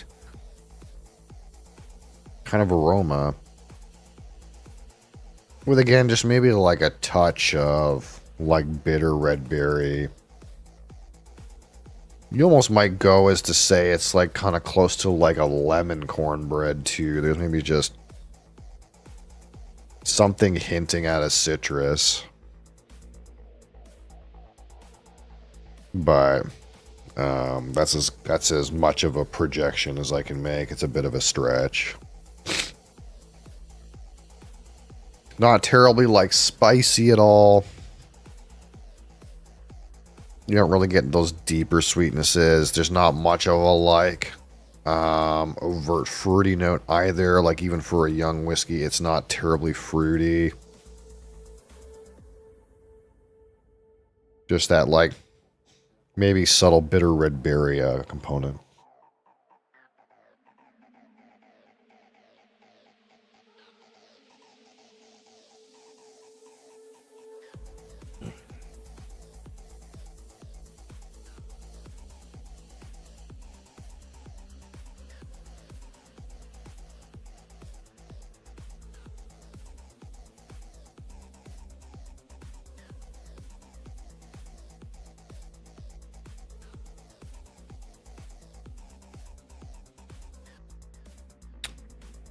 Yep, sweet and grainy palate with just like a touch of like a tannic character.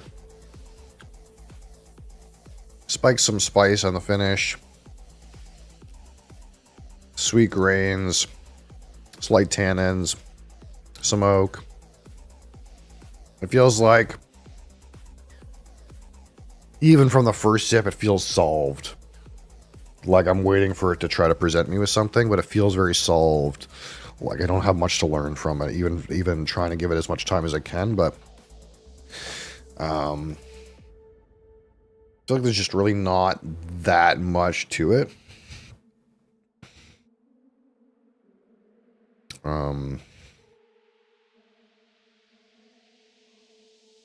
And again, not unpleasant. Like, it's actually, like, again, pretty drinkable.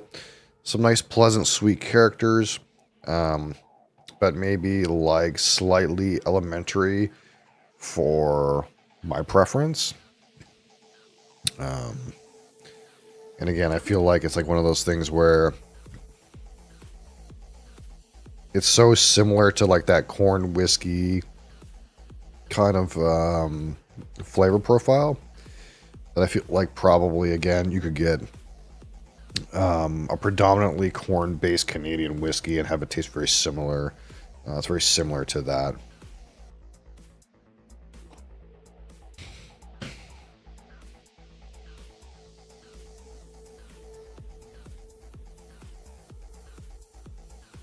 I'm actually kind of curious if the I guess the one thing that's different between this and like the Canadian whiskeys I've had that are similar kind of mash is while this one is grainy on the palate and it's got a little bit of that like cream caramel thing, it's not nearly as creamy as like the Canadian whiskeys tend to get. And I don't know if that's down to like the climate in Ireland versus the climate in Canada, but I find the Canadian whiskeys of high corn mash bill are like way creamier than this. Not enough barrel impact on this one. Yeah, I would agree.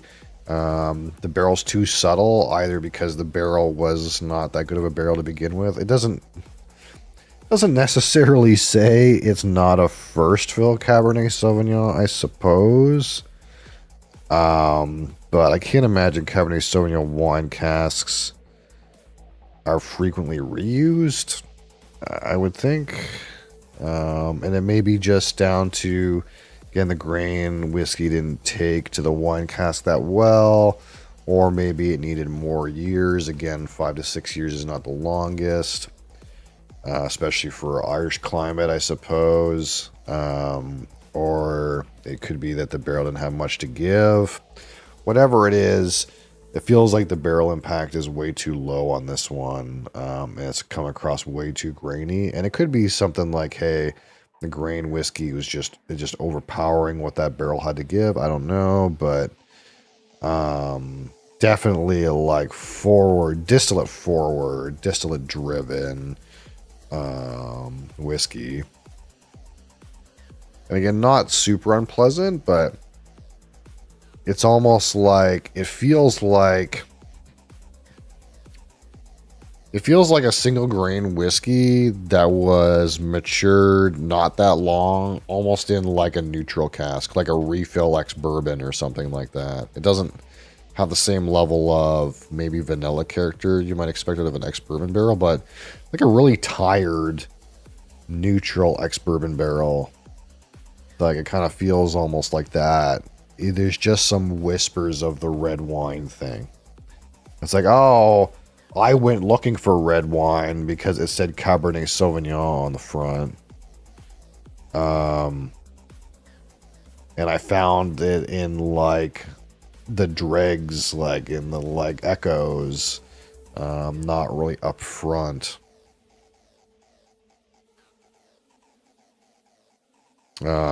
It almost feels like, I think one of the things that they wrote on the website about this is there's like red berries on the nose, and man, is that a stretch for me, especially right now. I don't want to call it a disingenuous note because everything's subjective, and I know companies tend to embellish their notes when they write them, but it's a stretch for me. Yeah, it's just all sweet caramel, cornbread, sweet corn, sweet grains, sweet lemon bread kind of nose and palate.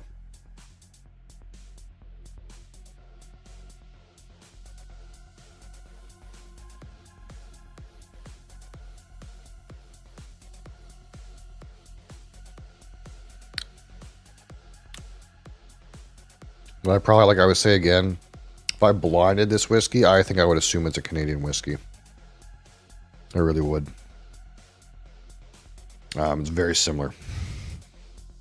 All right, so let's score the aroma at a 25.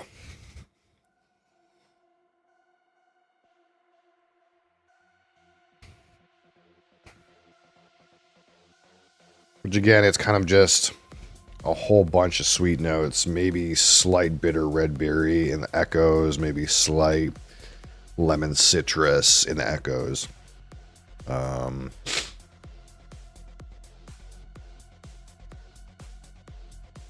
intensity is not bad enough to give it a terrible ass score, but it's probably like 14.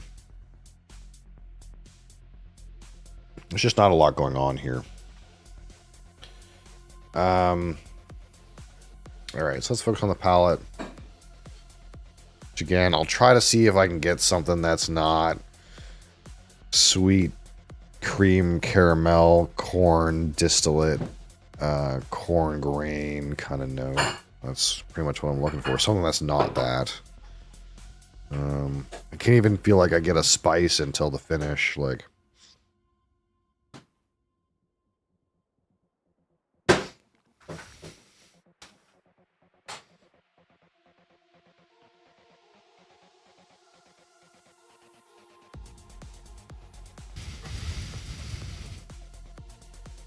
yeah. Texture is like not anything to write home about either. I'm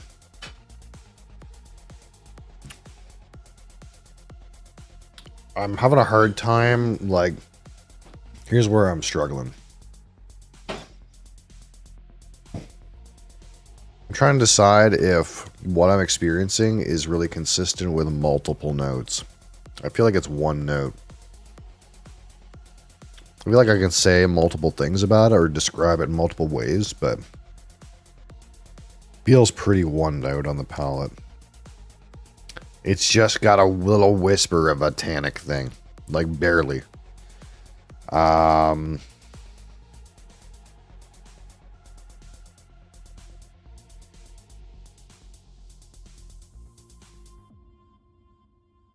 Palate's like 13.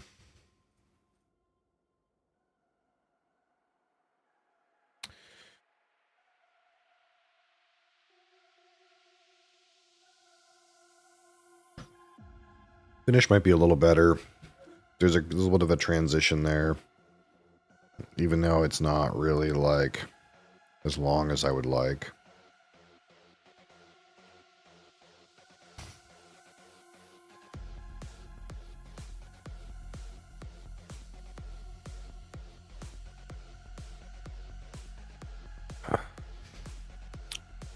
Starts with some spice. Get some of that sweet grain caramel note. Get some of that tannic note. Get some of that barrel. Fades slightly too fast.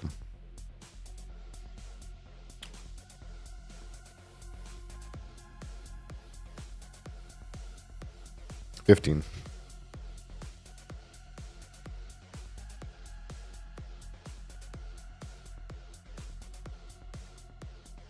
All right, so texture. I guess we'll get rid of this for the texture, but I think the texture is not particularly good. I have to decide whether it's like low smooth or high thin.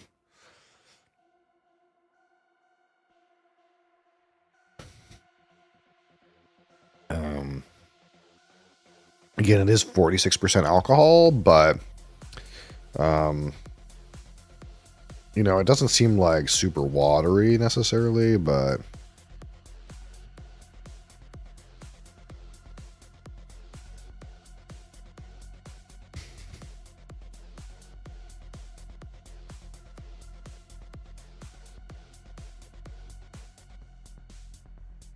it's hard.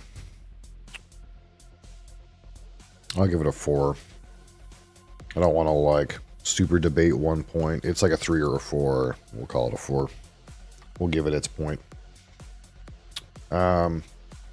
So Out of 15, my personal experience with this whiskey. Hello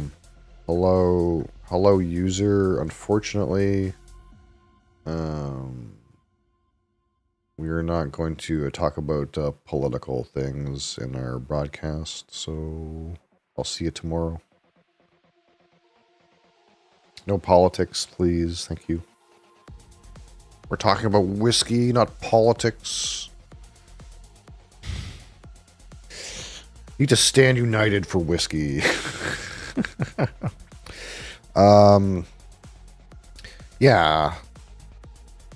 So, at the end of the day, this particular whiskey, why would I pick up this whiskey versus another similar whiskey? So, the appeal here, when you look at the label, is, oh, this is not a malt whiskey. This is a corn whiskey. This is a grain whiskey from Ireland. That's a little bit different. Oh, it's got a red wine barrel. That entirely matured, in fact. That's a little bit different. So you're going in here, as I did, I suppose, looking at the label and being like, oh, this is a grain whiskey in a red wine barrel from Ireland. What a funky adventure we might have. And you get here and you're like, well, it surely is a fucking corn whiskey. But the barrel didn't really slap. And it kind of just tastes roughly like a Canadian grain whiskey otherwise. So it's hard. It's hard to recommend this. If anything, the most notable thing about this particular bottle is the fact that it let down so much that it, oh, right, it's that whiskey that was like, felt like it should have been interesting, but it wasn't interesting at all. That's kind of like the way I feel about it. I was really hoping for something interesting and found it kind of just tasted like a reasonable run-of-the-mill Canadian whiskey, and even though it comes from Ireland and it's in a red wine barrel. So that doesn't feel very good. And in some ways, that is like infamy rather than fame. So the truth of the matter is, I would have been good if I didn't buy this, I think. I don't think I missed anything. I would have missed anything. I didn't know, but, we try to find new and interesting bottles, new and interesting barrels, and new and interesting mash bills, and I kind of thought this was it, and it was not it. Unfortunately. So in that way, it's a little bit forgettable. And I probably would not necessarily recommend this one. If someone asked, hey, what do you think about that Irish single grain that came in a wine barrel? And I'd be like, Bought this in Craigellachie on the same day. You win some, you lose some. Yeah, that's fair. And yeah, man, I just expected more. I think that's what it is. I expected more from this, and I didn't get it. That being said, it's not unpleasant. Like, it's very drinkable. Like, if you're going to sit down and watch a movie and you want a smooth, sweet grain whiskey, you're on a smoky day and you want something that's sweet and easy to drink and you don't want to think about, it's not bad. It's just that you could have also bought, like, Crown Royal and got a similar experience, I think. Which feels bad to say. It's not unpleasant. It's just not good. So for me, we're going to give this a solid 2 out of 15. And I feel like that's maybe generous. I kind of want to give it 1. But, it tried to do something. And there's a little bit of something. So we'll give it 2. 2, if anything, just for the experience that it reminded us that because something seems interesting doesn't necessarily mean it worked. Because this didn't work. Whatever they were doing here, it didn't fucking work. All right. So, into the calculator. 14 and 13 and 15. And 4 and 2 is 48. 48 out of 100. Which means this is okay. It's okay. You know, it was 1 point short of being good. You know, I gave it a couple extra points that I maybe shouldn't have given it. So I can't even say, hey, I robbed it of being good. I think I gave it some extra points. And it ended up on okay. This is okay. Yeah, I think that's fair. It's okay.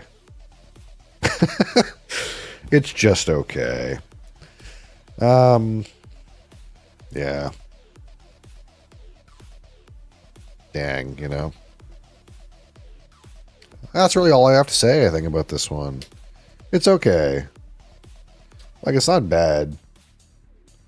But I feel like it's the kind of whiskey that you're like, hey, I hope I have some friends over and they ask for an Irish and I can pour them this and be like, here, I have this cool Irish, and they won't know any better.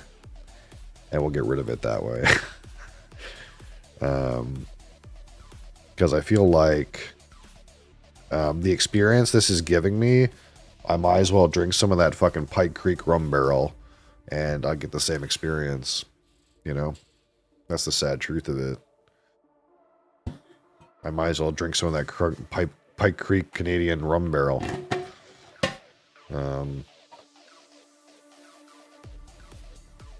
Unfortunate.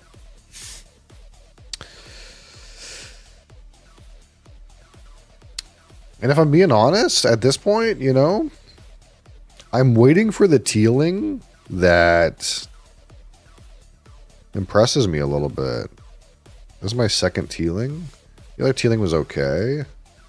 A lot of people are saying, you know, this is it, you know, this is where it's at. The tealing is the, like, kind of enthusiast darling of Irish whiskey. And,